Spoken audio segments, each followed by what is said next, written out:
நம்ம வந்து அவனுடைய வார்த்தையை தியானிக்கிறதுக்கு முன்னாடி ஒரு 2 3 விஷயத்தை நான் சொல்லணும்னு ಆಸೆಪಡ್றேன். ದೇವರ ವಾಕ್ಯಕ್ಕೆ ಓದಕ್ಕಿಂತ ಮುಂಚಿತವಾಗಿ 2-3 ವಿಷಯಗಳನ್ನ ಹೇಳಬೇಕೆಂಬುದಾಗಿ ಆಸೆ ಉಳ್ಳವರಾಗಿದ್ದೇವೆ. ஃபர்ஸ்ட் வந்து கேரல்ஸ். ಮೊದಲನೇದಾಗಿ ಕ್ರಿಸ್ಮಸ್ ಭಜನೆಯ ಕಾರ್ಯಕ್ರಮ. உங்க வீட்டுக்கு கேரல்ஸ் வரணும்னா நீங்க பாஸ்டர் தீபுக்கு உங்களோட பேர் கொடுங்க. அவர் வந்து டேட்ஸ் உங்களுக்கு சொல்வார். ನಿಮ್ಮ ಮನೆಗಳಿಗೆ ಕ್ರಿಸ್ಮಸ್ ಭಜನೆಗಾಗಿ ಬರಬೇಕೆಂಬುದಾಗಿ ಹೇಳುವಂತವರು ತಮ್ಮ ಹೆಸರುಗಳನ್ನ ನಮ್ಮ ಬಳಿಯಲ್ಲಿ ನೀಡಲ್ಪಡಬೇಕಾಗಿ ಅದರ ನಂತರದಲ್ಲಿ ಯಾವ ದಿನಾಂಕದಂದು ಭಜನೆಗೆ ಬರ್ತೇವೆ ಎಂಬುದಾಗಿ ತಿಳಿಸುವಂತವರಾಗಿರ್ತೀವಿ. ரெண்டாவதாக நம்ம வந்து 23ஆம் தேதி இங்க சர்ச்சில் ஒரு சின்ன ப்ரோக்ராம் மாதிரி வைக்கலாம்னு நினைச்சோம். 23ನೇ ತಾರೀಕಿನಂದು ನಮ್ಮ ಸಭೆಯ ಒಂದು ಕ್ರಿಸ್ಮಸ್ ಚಿಕ್ಕದಾದಂತ ಒಂದು ಕಾರ್ಯಕ್ರಮವನ್ನು ಮಾಡಬೇಕೆಂಬುದಾಗಿ ಅಂದುಕೊಳ್ಳಲ್ಪಟ್ಟಿದ್ದೇವೆ. அங்க வந்து நீங்க வந்து ஒரு குடும்பமா பாட்டு பாடலாம். ಕುಟುಂಬವಾಗಿ ಹಾಡುಗಳನ್ನು ಆಡಬಹುದು. ஆனா நீங்க வந்து பிராக்டிஸ் பண்ணாம யாரும் வந்து பாடக்கூடாது. ಯಾರು ಕೂಡ ಪ್ರಾಕ್ಟೀಸ್ ಇಲ್ದೇನೆ ಬಂದು ಅಲ್ಲಿ ಆಡಬಾರದು. நீங்க குடும்பமா பிராக்டிஸ் பண்ணுங்க. அட்லீஸ்ட் ராம்பாபு கொஞ்ச நேரம் ட்ரம்ஸ் ஆது மினிமம் ட்ரம்ஸ் கூட பிராக்டிஸ் பண்ணிருக்கணும் நீங்க. ಸಹೋದರಾಗಿರ್ತಕ್ಕಂಥ ರಾಂಬಾಬು ಅವರು ಇರ್ತಾರೆ, ಅವರ ಜೊತೆಲಿ ಅಟ್ಲೀಸ್ಟ್ ಆ ಡ್ರಮ್ಸ್ ಮೂಲಕವಾಗಿ ಆದ್ರೂ ನೀವು ಹಾಡುಗಳನ್ನ ಅಲ್ಲಿ ಏನಪ್ಪಾ ಅಂದ್ರೆ ಪ್ರಾಕ್ಟೀಸ್ ಮಾಡಬೇಕು. ಪ್ರಾಕ್ಟೀಸ್ பண்ணாம வந்து பாடாதீங்க தயவு செய்து. ಪ್ರಾಕ್ಟೀಸ್ ಮಾಡ್ದೇನೆ ದಯವಿಟ್ಟು ಬಂದು ಮುಂದೆ ಹಾಡಬೇಡಿ. ಮೂರನೇದಾಗಿ ನಮ್ಮ ಒಂದು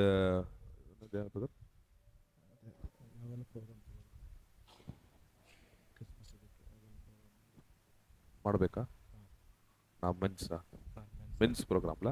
ஸோ நம்ம ஆண்கள் வந்து ப்ரோக்ராம் ஏதாவது பண்ணலான்னு ஆசைப்படுறோம். ಅದೇ ರೀತಿಯಾಗಿ ಪುರುಷರು ಏನಾದರೂ ಒಂದು ಕಾರ್ಯಕ್ರಮ ಮಾಡಬೇಕೆಂಬುದಾಗಿ ಆಸೆ ಪಡ್ತಾ ಇದ್ದಾರೆ. ஸோ நீங்க வந்து தீபு பிரதர் பாட்டா பிரதர் ஒரு சாங் வந்து எடுக்கிறேன் அப்படின்னு இருக்கிறாரு. ಹಾಡುಗಳನ್ನ ನಾವು ಅದಕ್ಕೆ ಆಯ್ಕೆ ಮಾಡ್ತೇವೆ ಎಂಬುದಾಗಿ ಹೇಳಲ್ಪಟ್ಟಿದ್ದೇವೆ. ஸோ ದಯచేసి அந்த சாங்கை நீங்க ப்ராக்டிஸ் பண்ணுங்க.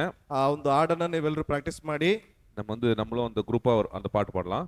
ನಾವು ಸಹ ಒಂದು ಗ್ರೂಪ್ ಆಗಿ ಒಂದು ಹಾಡುಗಳನ್ನ ಆಡಬಹುದು. இன்னொரு விஷயம் வந்து நான் கடைசியா சொல்றேன் உங்களுக்கு. ಇನ್ನೊಂದು ವಿಷಯವನ್ನ ಕೊನೆಯದಾಗಿ ನಾನು ಹೇಳ್ತೀನಿ. நம்ம இன்னைக்கு ஜெபித்த ஆண்டவருடைய வார்த்தை தியானிக்கலாம். ನಾವು ಪ್ರಾರ್ಥನೆ ಮಾಡಿಕೊಳ್ಳಲ್ಪಟ್ಟವರಾಗಿ ದೇವರ ವಾಕ್ಯಕ್ಕೆ ಹೋಗೋಣ. நண்பு தகப்பனே ஆண்டவரே, இந்த காலை வேளையிலே ஆண்டவரே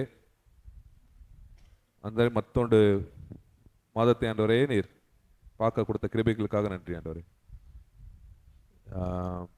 இந்த கிறிஸ்மஸ் நாட்களிலும் ஆண்டவரே உம்முடைய பிறப்பின் நற்செய்தியை நாங்கள் தியானிக்கும் போது அதை பற்றி நாங்கள் யோசிக்கும் போது ஆண்டவரே நீங்கள் எங்கள் இருதயத்தில் ஆண்டவரே இன்னும் பெரிய வெளிச்சத்தை நீங்கள் கட்டளையிடுங்க.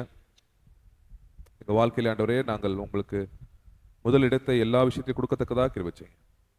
இங்கே வந்து ஒருத்தர் ஆசிர்வதிங்க. இன்னைக்கு ஆண்டவரே உங்களுடைய வார்த்தையிலேருந்து உங்களுடைய வாழ்க்கையிலேருந்து ஒரு சில விஷயங்களை கற்றுக் கொடுங்க. இயேசு கிறிஸ்து நாமத்தில் கேட்குறேன்னு சொல்லி தாவப்பனே. ஆமென். சரி, நம்ம வந்து எனக்கு வந்து இங்கே இருக்கிற எவ்வளோ பேர் கிறிஸ்மஸ்னா பிடிக்கும்? ಎಷ್ಟು ಜನರಿಗೆ ಕ್ರಿಸ್ಮಸ್ ಇಷ್ಟವಾಗ್ತದೆ இல்லையா? எல்லாருக்குமே பிடிக்கும். ಎಲ್ಲರಿಗೂ ಇಷ್ಟವಾಗ್ತದೆ. இப்போ நம்ம வீட்டில் வந்து ஒரு பர்த்டே வருதுன்னு வச்சுங்க. ನಮ್ಮ ಮನೆಯಲ್ಲಿ ಬರ್ತ್ಡೇ ಬರುತ್ತೆ ಎಂಬುದಾಗಿ ಅಂದ್ಕೊಳ್ಳಿ. அந்த பிள்ளைங்களுக்கு வந்து பர்த்டே கொண்டாட ரொம்ப பிடிக்கும். ಆ ಮಕ್ಕಳಿಗೆ ಬರ್ತ್ಡೇ ಒಂದು ಆಚರಿಸುವಂಥದ್ದು ತುಂಬಾ ಇಷ್ಟ ಆಗ್ತದೆ. டெய்லி பர்த்டே வரது எப்படி இருக்கும்? ಪ್ರತಿ ದಿವಸ ಬರ್ತ್ಡೇ ಬಂದ್ರೆ ಹೆಂಗಿರ್ತದೆ? நல்லா இருக்குமா? டெய்லி உங்களுக்கு வந்து எல்லாரும் விஷ் பண்ணிட்டே இருக்காங்க, ஹாப்பி பர்த்டே விஷ் பண்ணா எப்படி இருக்கும் உங்களுக்கு? ಪ್ರತಿ ದಿವಸ ನಿಮಗೆ ಬಂದ್ಬಿಟ್ಟು ಹ್ಯಾಪಿ ಬರ್ತ್ಡೇ ಎಂಬುದಾಗಿ ಶುಭಾಶಯಗಳನ್ನ ಕೋರ್ತಾ ಇದ್ರೆ ಹೆಂಗಿರ್ತದೆ? ஒரு சிலருக்கு வந்து வேற உங்களுக்கு பர்த்டேக்கு விஷ் பண்ண பிடிக்காது. ಕೆಲವರಿಗೆ ಬೇರೆಯವರ ಒಂದು ಹುಟ್ಟಿದಬ್ಬಕ್ಕೆ ಒಂದು ಶುಭಾಶಯಗಳನ್ನು ಕೋರುವಂತದ್ದು ಇಷ್ಟವಾಗುವುದಿಲ್ಲ. ஆனா அவங்களுக்கு வேற விஷ் பண்ணா ரொம்ப பிடிக்கும். ಆದ್ರೆ ಅವರಿಗೆ ಬೇರೆಯವರು ಶುಭಾಶಯಗಳನ್ನು ಕೋರಿದ್ರೆ ಇಷ್ಟವಾಗ್ತದೆ. அதனால நம்ம வந்து நம்ம வாழ்க்கையில வந்து எப்படி வந்து நம்ம பர்த்டே கொண்டாடணும் ஆசைப்படுறோமோ ಯಾವ ರೀತಿಯಾಗಿ ನಾವು ಒಂದು ಹುಟ್ಟಿದ ಹಬ್ಬವನ್ನು ಆಚರಿಸ್ಕೊಳ್ಬೇಕೆಂಬುದಾಗಿ ಆಸೆ ಪಡ್ತೀವೋ அதே மாதிரி இயேசு கிறிஸ்து பிறந்தது வந்து ஒரு பெரிய ஒரு மகிழ்ச்சியான ஒரு விஷயம். ಅದೇ ರೀತಿಯಾಗಿ ಯೇಸು ಸ್ವಾಮಿ ಹುಟ್ಟಿರ್ತಕ್ಕಂಥದ್ದು ಒಂದು ದೊಡ್ಡದಾದಂತ ಒಂದು ಮಹಾ ಶುಭ ಸಮಾಚಾರದ ಒಂದು ವಿಷಯ. வருஷத்துல நீங்க டெய்லி கொண்டாடினாலும் நாட்கள் பத்தாது உங்களுக்கு. ಅಲ್ಲಿ ವರ್ಷದಲ್ಲಿ ಪ್ರತಿ ದಿವಸವೂ ನೀವು ಅದನ್ನ ಆಚರಣೆ ಮಾಡಿದ್ರು ಕೂಡ ಸಾಕಾಗದಿರ್ತಕ್ಕಂಥ ಒಂದು ವಿಷಯ. சோ அதனால இந்த மாசம் ஃபுல்லாவே நம்ம வந்து இயேசு கிறிஸ்து ஒரு பிறப்பு பத்தி தான் நம்ம பார்க்க போறோம். ಹಾಗಾಗಿ ಈ ಒಂದು ತಿಂಗಳು ಪೂರ್ತಿಯಾಗಿ ಯೇಸುವಿನ ಜನನದ ಕುರಿತಾಗಿ ನಾವು ಮಾತನಾಡ್ತೇವೆ. ஒரு சில சபைகள்ல அட்வென்ட் நாட்கள்னு சொல்லுவாங்க. ಏನಪ್ಪಾ ಅಂತಂದ್ರೆ ಪ್ರಾರಂಭದ ಒಂದು ಕ್ರಿಸ್ಮಸ್ ಎಂಬುದಾಗಿ ಹೇಳ್ತಾರೆ. நவம்பர் 30ஆம் தேதியிலிருந்து ஏன்னா கிறிஸ்மஸ் வரைக்கும் என்ன பண்ணுவாங்களோ அவங்க அந்த அட்வென்ட் நாட்கள்னு சொல்லி அவங்க ಅನೇಕ விஷயங்களை செய்வாங்க. ಅಲ್ಲಿ ನವೆಂಬರ್ ತಿಂಗಳಿಂದ ಏನಪ್ಪಾ ಅಂತಂದ್ರೆ ನವೆಂಬರ್ ತಿಂಗಳಿಂದ ಕೊನೆಯ ದಿವಸಗಳಿಂದ ಒಂದು ಕ್ರಿಸ್ಮಸ್ ಆಚರಣೆ ಮುಂಬರುವಂತ ದಿವಸಗಳವರೆಗೂ ಏನಪ್ಪಾ ಅಂತಂದ್ರೆ ಅದೊಂದು ಕ್ರಿಸ್ಮಸ್ ಪ್ರಾರಂಭೋತ್ಸವದ ಒಂದು ದಿವಸಗಳು ಎಂಬುದಾಗಿ ಅಲ್ಲಿ ಆಚರಣೆಗಳನ್ನ ಮಾಡಲ್ಪಡ್ತಾರೆ. ஆனா நம்ம வந்து சபையாக இயேசு கிறிஸ்து எதுக்காக பிறந்தார், ನಾವು ಸಭೆಯಾಗಿ ಯೇಸು ಕ್ರಿಸ್ತನು ಯಾವ ಕಾರಣಕ್ಕಾಗಿ ಹುಟ್ಟಲ್ಪಟ್ಟಿದ್ದಾರೆ, எப்படி பிறந்தார், ಹೇಗೆ ಜನಿಸಲ್ಪಟ್ಟಿದ್ದಾರೆ, யாருக்காக பிறந்தார், ಯಾರಿಗಾಗಿ ಜನಿಸಲ್ಪಟ್ಟಿದ್ದಾರೆ, அவரோட நோக்கம் என்னன்றத ஒரு சில விஷயங்களை நம்ம தியானிச்சுட்டே இருக்க போறோம். ಅವರ ಒಂದು ದೃಷ್ಟಿ ಏನೆಂಬುದಾಗಿ ಸ್ವಲ್ಪ ವಿಷಯಗಳ ಕುರಿತಾಗಿ ನಾವು ಧ್ಯಾನಿಸ್ತೇವೆ. சரி, இன்னைக்கு வந்து நம்ம வந்து இயேசு கிறிஸ்துவோட பிறப்பில அவர் வந்து என்ன பண்றாங்க, அவருக்கு வந்து அவர் பிறக்கும் போது பெத்லஹேம்ன்ற ஒரு பகுதிக்கு வராங்க.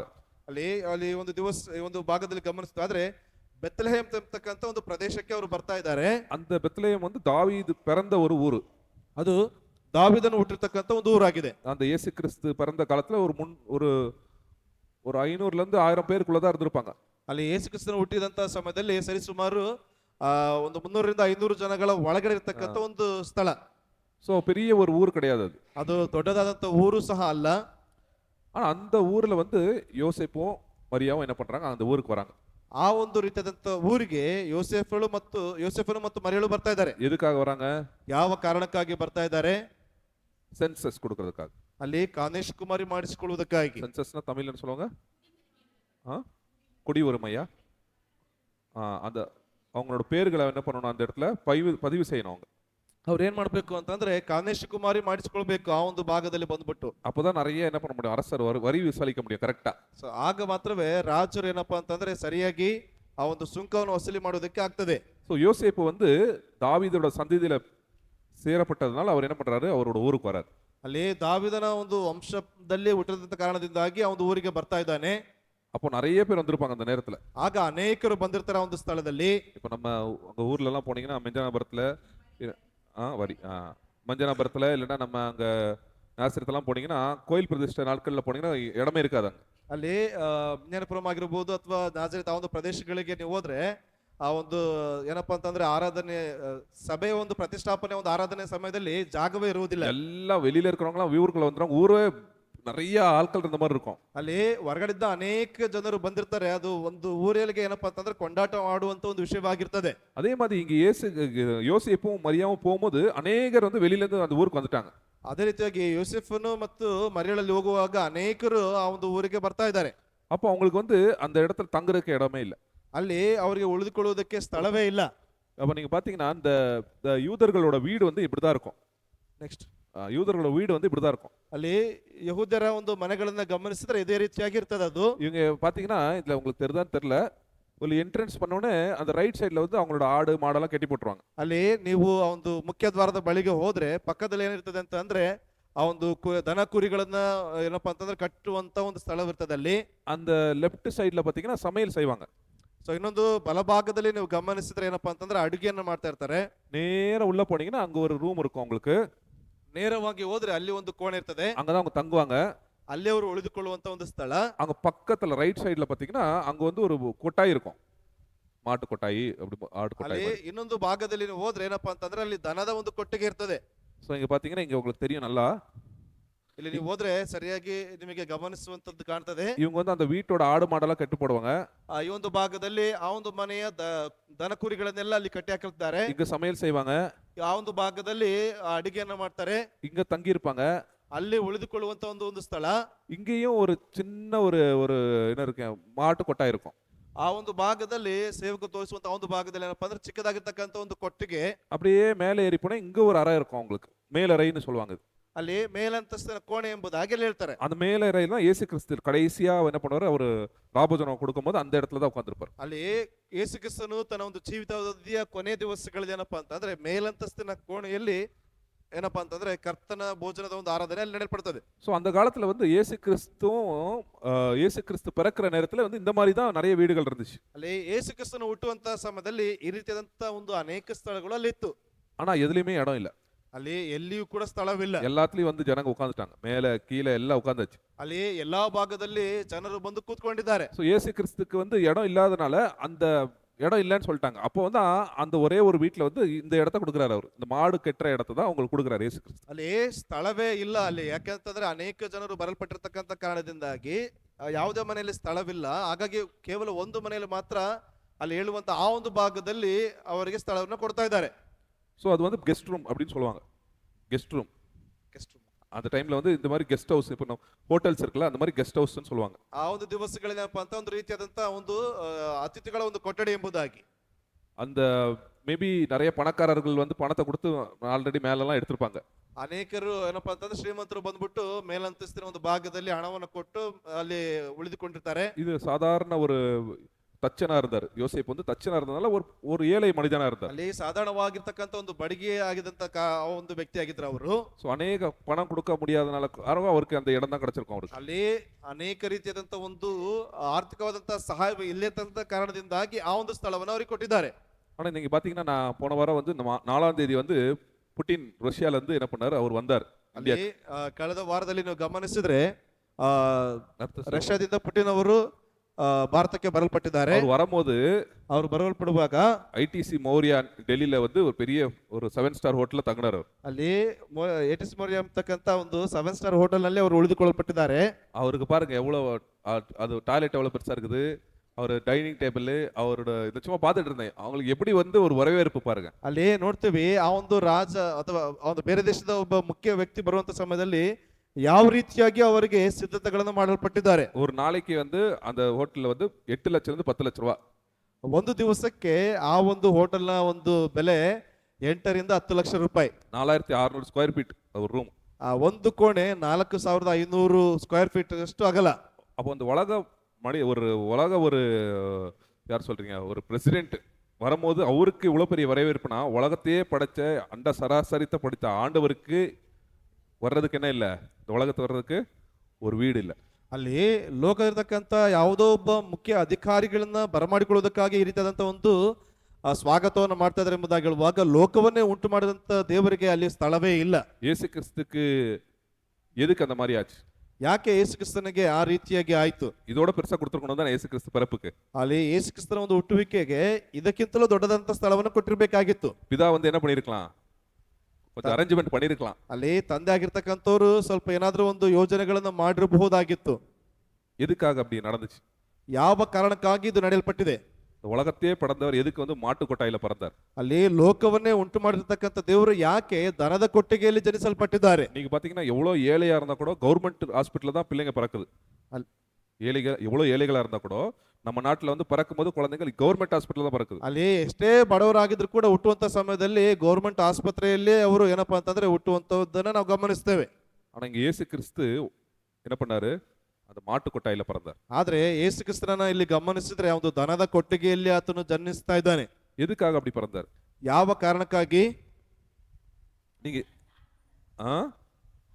நம்ம இன்னைக்கு 2-3 விஷயத்தை நம்ம பார்க்க போறோம். ಅದರಲ್ಲಿ 2-3 ವಿಷಯಗಳನ್ನ ನಾವು ಗಮನಿಸಿಕೊಳ್ಳೋಣ. சங்கீதம் 84:3 படிங்க. ಕೀರ್ತನೆಗಳು 84ನೇ ಅಧ್ಯಾಯ 3ನೇ ವಚನವನ್ನು ಓದಿಕೊಳ್ಳಿ.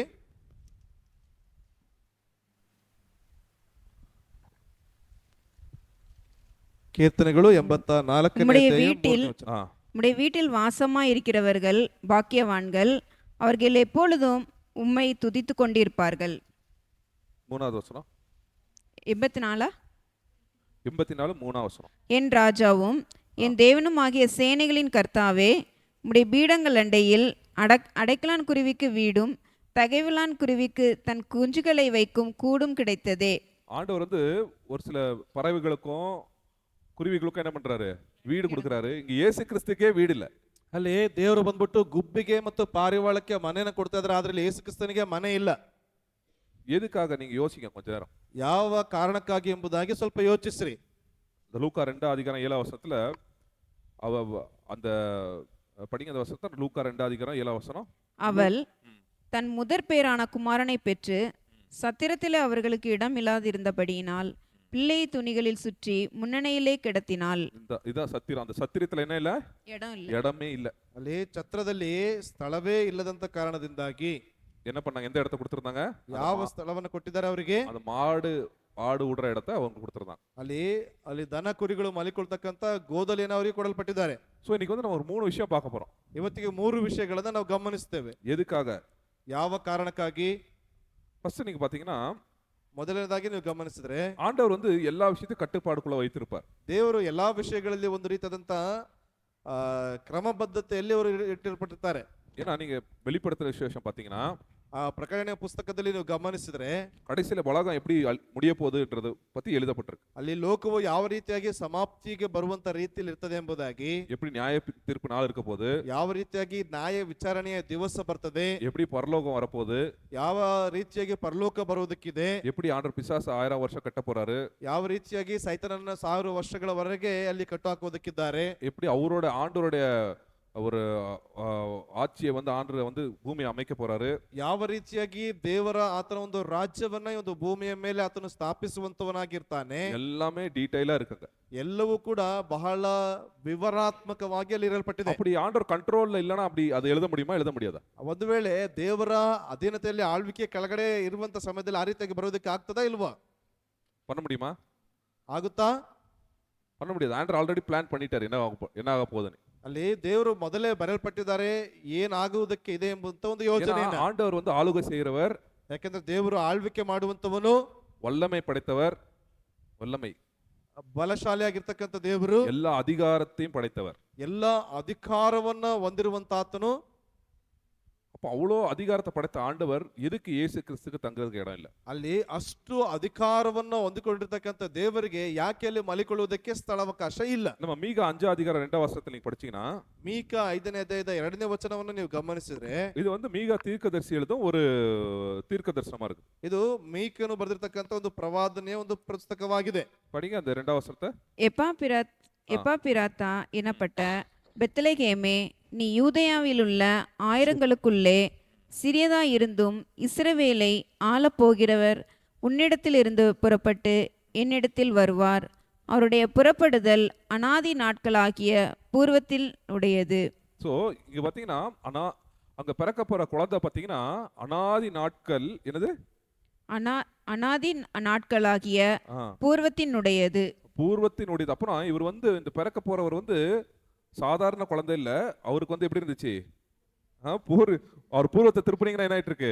ஆதிக்கு போயிருது. அது ಅಲ್ಲಿ ಹುಟ್ಟುವಂತವನು ಸಾಧಾರಣವಾಗಿರ್ತಕ್ಕಂಥ ವ್ಯಕ್ತಿಯಲ್ಲ, ಆತನು ಯಾವ ರೀತಿಯಾಗಿದ್ದಾನೆ ಅಂತಂದ್ರೆ ಪುರಾತನನು ಮಾತ್ರವಲ್ಲದೆ ಅನಾದಿಯಿಂದಲೂ ಆಗಿರ್ತಕ್ಕಂಥದ್ದು ಎಂಬುದಾಗಿ. ஆனா எங்க பிறக்கிறாரு?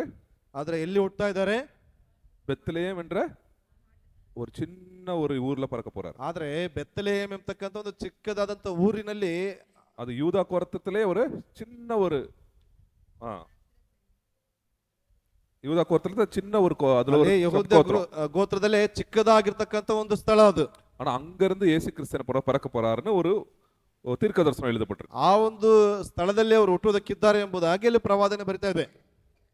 ஸோ ஆண்டவர் வந்து எல்லா விஷயத்தையும் கண்ட்ரோல்ல வச்சிருந்தார். ದೇವರು ಎಲ್ಲಾ ವಿಷಯಗಳನ್ನ ಒಂದು ಅಧೀನದಲ್ಲಿ ಇಟ್ಟುಕೊಳ್ಳಲ್ಪಟ್ಟಿದ್ದಾನೆ. அந்த இடத்துல வந்து ஆண்டவர் பறக்கணும்னா, ಆ ಒಂದು ಸ್ಥಳದಲ್ಲಿ ದೇವರು ಹುಟ್ಟಲ್ಪಡಬೇಕು ಅಂದ್ರೆ, இப்போ வந்து யோசேப்புக்கு வந்து குழந்தை பிறந்துருச்சுன்னு வச்சுங்க. ಯೋಸೇಫನಿಗೆ ಮಗು ಹುಟ್ಟಿದೆ ಎಂಬುದಾಗಿ ಅಂದ್ಕೊಳ್ಳಿ. எங்க பிறந்திருக்கணும்? ಎಲ್ಲಿ ಹುಟ್ಟಬೇಕಾಗಿತ್ತು? நார்மலா ಸಾಮಾನ್ಯವಾಗಿ ಹೇಳುವುದಾದ್ರೆ வரி பத்தி பிரச்சனையே இல்லை. அவங்க வந்து ஒரு அங்க போய் நீங்க என்ன பண்ணணும், போய் உங்க பெத்லெஹேம் போக தேவையில்லை. அப்போ எங்க பிறந்திருக்கும் குழந்தை? ಅಲ್ಲಿ ಆ ಒಂದು ಸುಂಕ ವಸೂಲಿ ಆಗಿರಬಹುದು ಅಥವಾ ಒಂದು ಕಾನೇಶ್ ಕುಮಾರಿ ಮಾಡಿಸಿಕೊಳ್ಳುವಂತ ಯಾವುದೇ ಅವಶ್ಯಕತೆಗಳು ಇಲ್ಲ ಎಂಬುದಾಗಿ ಹೇಳುವಾಗ, ಯಾವ ಭಾಗದಲ್ಲಿ ಆತನು ಯೋಸೇಫನ ಒಂದು ಮಗನ ಹುಟ್ಟಬೇಕಾಗಿತ್ತು? வீட்டில் தான். எந்த வீட்டில்? யோசேப்பு வீடு எங்க இருந்துச்சு? நாசரேத்துல குழந்தை பிறந்திருக்கும். ಅಲ್ಲಿ ನಾಸರೇತಲ್ಲಿ ಅದು ಹುಟ್ಟಲ್ಪಡಬೇಕಾಗಿತ್ತು. ஸோ நாசரேத்துல இருந்து குழந்தை பிறக்க வேண்டியது எங்க? பெத்லெஹேம்ல. ಅಲ್ಲಿ ನಜರೇತಿನಿಂದ ಮಗು ಹುಟ್ಟಲ್ಪಡಬೇಕಾಗಿರ್ತಕ್ಕಂಥ ಯಾವ ಭಾಗದಲ್ಲಿ ಅಂತಂದ್ರೆ ಬೆತ್ಲೆಹೇಮಿಗೆ 128 கிலோமீட்டர், ಸುಮಾರು 128 ಕಿಲೋಮೀಟರ್ ದೂರ. போயிருக்க மாட்டாங்களா? ಅಲ್ಲಿ ಹೋಗಿರ್ತಾರ ಅಥವಾ ಹೋಗಿರುವುದಿಲ್ವಾ? அப்போ ஆண்டவர் என்ன பண்ணணும், ஒரு ராஜாவே என்ன பண்ணணும், மூவ் பண்ண வேண்டியது இருந்துச்சு. ಅಲ್ಲಿ ಏನ್ ಮಾಡ್ಬೇಕಾಗಿದೆ ಅಂತಂದ್ರೆ ಒಬ್ಬ ಅರಸನ ಮೂಲಕವಾಗಿ ಅದನ್ನ ನಡೆಸಲ್ಪಡಬೇಕಾಗಿದೆ. அந்த அகஸ்தஸ் சீசர், ಅಲ್ಲಿ ಆ ಒಂದು ಅಗಸ್ತ ಸೀಸರ್ ಎಂಬತಕ್ಕಂಥ ವ್ಯಕ್ತಿ, அந்த அதிகாரத்தில் நீங்க லூக்கா 2 அதிகாரத்தை நீங்க படிச்சீங்கன்னா, ಆ ಲೂಕ 2ನೇ ಅಧ್ಯಾಯದ ಭಾಗದಲ್ಲಿ ನೀವು ಗಮನಿಸಿದ್ರೆ, 2 அதிகாரம் 1 வசனத்தை கவனிங்க.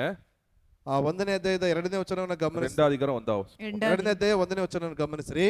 அந்நாட்களில் உலகமெங்கும் குடிமதிப்பு எழுதப்பட வேண்டுமென்று அகுஸ்தராயனால் கட்டளை பிறந்தது. கட்டளை கொடுத்தது யாரு? ராஜா. அவருக்கு கட்டளை கொடுத்தது புரியுதா உங்களுக்கு நான் சொல்றேன்? இப்போ ಅಲ್ಲಿ ನೋಡ್ತೇವೆ, ಆಜ್ಞೆನ ಕೊಟ್ಟಿರ್ತಕ್ಕಂಥದ್ದು ಅಗುಸ್ತನೇ, ಆದ್ರೆ ಆತನಿಗೆ ಆಜ್ಞೆನ ಕೊಟ್ಟಿರ್ತಕ್ಕಂಥದ್ದು ದೇವರು. ஸோ ஆண்டவர் வந்து எல்லாத்தையும் கண்ட்ரோல் பண்ணிட்டு இருக்கிறாருங்க. ದೇವರು ಎಲ್ಲವನ್ನ ಅಧೀನದಲ್ಲಿ ಆತನ ಇಟ್ಟುಕೊಳ್ತಾ ಇದ್ದಾನೆ. நம்ம நினைக்கும் அகஸ்த சீசர் கண்ட்ரோல் பண்றாருன்னு, ನಾವ್ ಅಂದ್ಕೊಳ್ತೀವಿ ಚಕ್ರವರ್ತಿ ಆಗಿರ್ತಕ್ಕಂಥ ಅಗುಸ್ತನೆಂಬುದಾಗಿ, ஆனா ஆண்டவர் கண்ட்ரோல் பண்ணிருக்காரு. ಆದ್ರೆ ದೇವರು ಎಲ್ಲವನ್ನ ಆಳ್ವಿಕೆ ಮಾಡ್ತಾ ಇದ್ದಾರೆ. எனக்கு பிடிச்ச வசனம் நீதிமொழிகள் 21 அதிகாரம் 1 வசனம். ಆ ಸೇವಕರಿಗೆ ಇಷ್ಟವಾಗಿರ್ತಕ್ಕಂಥ ಒಂದು ವಚನ ಜ್ಞಾನೋಕ್ತಿಗಳು 21ನೇ ಅಧ್ಯಾಯ 1ನೇ ವಚನ. ராஜாவின் இருதயம் கர்த்தரின் கையில் நீர்க்கால்களைப் போல் இருக்கிறது. ராஜாவின் இருதயம் கர்த்தரின் கையில் நீர்க்கால்களைப் போல் இருக்கிறது. அந்த மாதிரி இருக்குதா? ಅಲ್ಲಿ ರಾಜನ ಸಂಕಲ್ಪಗಳು ಯೆಹೋವನ ಕೈಗಳಲ್ಲಿ ಇರ್ತಕ್ಕಂಥ ನೀರಿನ ಕಾಲುವೆಗಳಂತೆ ಇದೆ ಎಂಬುದಾಗಿ. அவரோட சித்தத்தின்படி என்ன பண்றாரு? அவரு திருப்பி விடுவாரு. ಆತನ ಚಿತ್ತದ ರೀತಿಯಲ್ಲಿ ಆ ನೀರನ್ನ ಯಾವ ಕಡೆ ಬೇಕಾದ್ರೂ ತಿರುಗಿಸ್ಕೊಳ್ತಾರೆ. சோ இந்த இடத்துல வந்து ஆண்டவர் வந்து வந்து சும்மா வந்து என்ன பண்ணல, சும்மா வந்து ಬೆತ್ಲೆಹೇಮಕ್ಕೆ ಕೊಂಡು போல. ಅಲ್ಲಿ ಏನೋ ಯಾವುದೋ ಒಂದು ವಿಷಯವಿಲ್ಲದೆ ಬೆತ್ಲೆಹೇಮ್ ಅಂತಕ್ಕಂಥ ಪ್ರದೇಶಕ್ಕೆ ಕರ್ಕೊಂಡು ಹೋಗ್ಲಿಲ್ಲ. அவர் பிளான் பண்ணார். ಅಲ್ಲಿ ಯೋಜನೆಯನ್ನ ಮಾಡಿದ್ದಾರೆ. எங்க பரலோகத்திலே பிளான் பண்ணார். ಅಲ್ಲಿ ಪರಲೋಕದಲ್ಲಿ ಒಂದು ಯೋಜನೆಯನ್ನ ಮಾಡಿದ್ದಾರೆ. இயேசு கிறிஸ்து உலகத்துக்கு போகணும்னா, ಅಲ್ಲಿ ಯೇಸು ಕ್ರಿಸ್ತನ ಲೋಕಕ್ಕೆ ಹೋಗ್ಬೇಕು ಅಂದ್ರೆ, இயேசு கிறிஸ்து உலகத்துல பிறக்கணும்னா, ಯೇಸು ಕ್ರಿಸ್ತನ ಲೋಕದಲ್ಲಿ ಆತನು ಜನಿಸಲ್ಪಡಬೇಕು ಅಂದ್ರೆ, இரோதோட அரண்மனையில பிறக்கலாமா, ಹೆರೋದನ ಅರಮನೆಯಲ್ಲಿ ಹುಟ್ಟಬಹುದಾ, இல்ல எருசலேம்ல பிறக்கலாமா, ಇಲ್ಲ ಯೆರೂಸಲೇಮಲ್ಲಿ ಹುಟ್ಟಬಹುದಾ, இல்ல அகஸ்த சீசரோட வீட்டுல பிறக்கலாமா, ಇಲ್ಲ ಚಕ್ರವರ್ತಿ ಆಗಿರ್ತಕ್ಕಂಥ ಐಗುಪ್ತನ ಒಂದು ಮನೆಯಲ್ಲಿ ಹುಟ್ಟಬಹುದಾ, பெத்லெஹேம்லயே பெரிய பணக்காரனோட வீட்டுல பிறக்கலாமா, ಬೆತ್ಲೆಹೇಮಿನಲ್ಲೇ ಇರ್ತಕ್ಕಂಥ ದೊಡ್ಡ ಶ್ರೀಮಂತನ ಮನೆಯಲ್ಲಿ ಹುಟ್ಟಲ್ಪಡಬೇಕಾ, பெத்லெஹேம்லயே ஒரு ரூம்ல பிறக்கலாமா, ಬೆತ್ಲೆಹೇಮ್ ಇರ್ತಕ್ಕಂಥ ಒಂದು ಕೋಣೆಯಲ್ಲಿ ಜನಿಸಬಹುದಾ, பெத்லெஹேம்ல மாட்டு கொட்டாயில பிறக்கலாமா, ಇಲ್ಲ ಬೆತ್ಲೆಹೇಮಿನಲ್ಲಿರ್ತಕ್ಕಂಥ ಒಂದು ದನದ ಕೊಟ್ಟಿಗೆಯಲ್ಲಿ ಹುಟ್ಟಲ್ಪಡಬೇಕಾ? ஆண்டவர் இயேசு கிறிஸ்து எதை சூஸ் பண்ணாரு? ದೇವರು ಯಾವುದನ್ನು ಆಯ್ಕೆ ಮಾಡಿಕೊಂಡಿದ್ದಾರೆ? நம்மள கொடுத்திருந்தா சாய்ஸ் எங்க சூஸ் பண்ணிருப்போம்? ನಮಗೆ ಆಯ್ಕೆಯನ್ನು ಬಿಟ್ಟಿದ್ರೆ ನಾವು ಯಾವ್ದನ್ನ ಆಯ್ಕೆ ಮಾಡ್ಕೊಂಡಿರ್ತಿದ್ವಿ?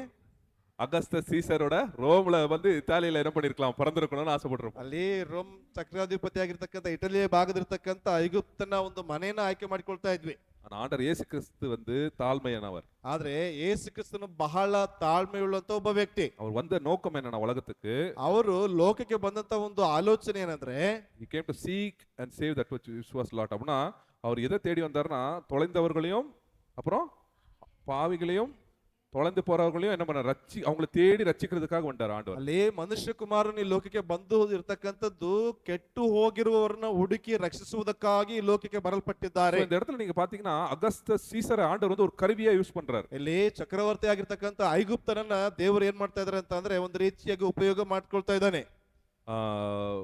நம்ம நினைப்போம் ஒரு சில ஆண்டவரோட ஊழியக்காரங்களை மாத்திரம் தான் ஆண்டவர் கருவியா யூஸ் பண்ணுவாரு. ನಾವು ಅಂದ್ಕೊಳ್ತೀವಿ ಕೇವಲ ಸೇವಕರನ್ನ ಮಾತ್ರ ಆ ಒಂದು ಆಲೋಚನೆಗಳಿಗಾಗಿ ದೇವರು ಉಪಯೋಗ ಮಾಡಿಕೊಳ್ತಾರೆ ಅಂತ. ஆனா அநேக நேரத்துல ஆண்டவர் என்ன பண்ணுவார், அவிசுவாசிகள் அந்த லீடர்ஷிப் ரோல்ல இருப்பாங்களா, அரசியல்ல இருப்பாங்களா, அவங்கள ஆண்டவர் யூஸ் பண்ணுவார். ಅಲ್ಲಿ ದೇವರು ಏನ್ ಮಾಡ್ತಾರೆ ಅಂತ ಅಂದ್ರೆ ಒಂದು ಅಧಿಕಾರ ಹೊಂದಿಕೊಂಡಿರ್ತಕ್ಕಂಥ ಒಂದು ವ್ಯಕ್ತಿಗಳನ್ನ ಆ ರೀತಿಯಾಗಿ ಆಯ್ಕೆ ಮಾಡಿಕೊಳ್ತಾರೆ. ஸோ நம்ம வாழ்க்கையில வந்து ஆண்டவர் வந்து கண்ட்ரோல்ல இருக்கிறதுனால நம்ம சமாதானமா இருக்கலாம். ದೇವರ ಒಂದು ಆಳ್ವಿಕೆ ಕೆಳಗಡೆ ಇರುವಂತ ಸಮಯದಲ್ಲಿ ಅದು ಯಾವಾಗಲೂ ಸಮಾಧಾನದಲ್ಲಿ ಇರ್ತದೆ. இன்னைக்கு நீங்க நானும் சமாதானமா இருக்கலாம். ಇವತ್ತು ನೀನು ನಾವುಗಳು ಸಮಾಧಾನದಲ್ಲಿ ಇರಬಹುದು. உலகத்துல என்னதான் நடந்தாலும் யார் கண்ட்ரோல் பண்றா? ಲೋಕದಲ್ಲಿ ಏನೇ ನಡೆದ್ರು ಕೂಡ ಎಲ್ಲವೂ ಯಾರ ಅಧೀನದಲ್ಲಿದೆ? யார் கண்ட்ரோல் பண்றா? ஆண்டவர் தான் கண்ட்ரோல் பண்றார். ಯಾರ ಅಧೀನದಲ್ಲಿ ಯಾರನ್ನ ಅದನ್ನ ಆಳ್ವಿಕೆಯನ್ನ ಮಾಡ್ತಾ ಇದ್ದಾರೆ? அவங்க இருதயம் யார் கையில இருக்குது? ಅವರ ಹೃದಯ ಯಾರ ಕೈಯಲ್ಲಿದೆ? யாரோட கையில இருக்கு? ದೇವರ ಕೈಗಳಲ್ಲಿ. ஆண்டவர் திருப்பலாமா திருப்ப முடியாதா? ದೇವ್ರು ತಿರುಗಿಸಬಹುದಾ ಆಗುದಿಲ್ವಾ? அதுதான் உங்க வாழ்க்கையில வந்து ஒரு நம்பிக்கையா இருக்கணும். உங்க வாழ்க்கையில ಅದನ್ನೇ ನಿಮ್ಮ ಜೀವನದಲ್ಲಿ ಒಂದು ನಂಬಿಕೆ ಉಳ್ಳವರಾಗಿ ನೀವು ಇರಬೇಕು. இயேசு கிறிஸ்து வந்து அந்த கடைசியில வந்து என்ன பண்ணாங்க, ஒரு சிலுவையில போடுறதுக்கு முன்னாடி போய் வந்து பிலாத்து முன்னாடி நிறுத்துறாங்க. ಯೇಸು ಕ್ರಿಸ್ತನನ್ನ ಶಿಲುಬೆಗೆ ಹಾಕುವುದಕ್ಕಿಂತ ಮುಂಚಿತವಾಗಿ ಪಿಲಾತನ ಬಳಿಯಲ್ಲಿ ಅವರನ್ನ ನಿಲ್ಲಿಸ್ತಾ ಇದ್ದಾರೆ. அப்ப இயேசு கிறிஸ்துவை பார்த்து சொல்றாரு பிலாத்து, ಯೇಸು ಕ್ರಿಸ್ತನನ್ನ ನೋಡ್ಬಿಟ್ಟು ಪಿಲಾತನ ಹೇಳ್ತಾ ಇದ್ದಾನೆ, யோவான் 19 அதிகாரம் 10 வசனம். ಯೋಹಾನ 19ನೇ ಅಧ್ಯಾಯ 10ನೇ ವಚನ.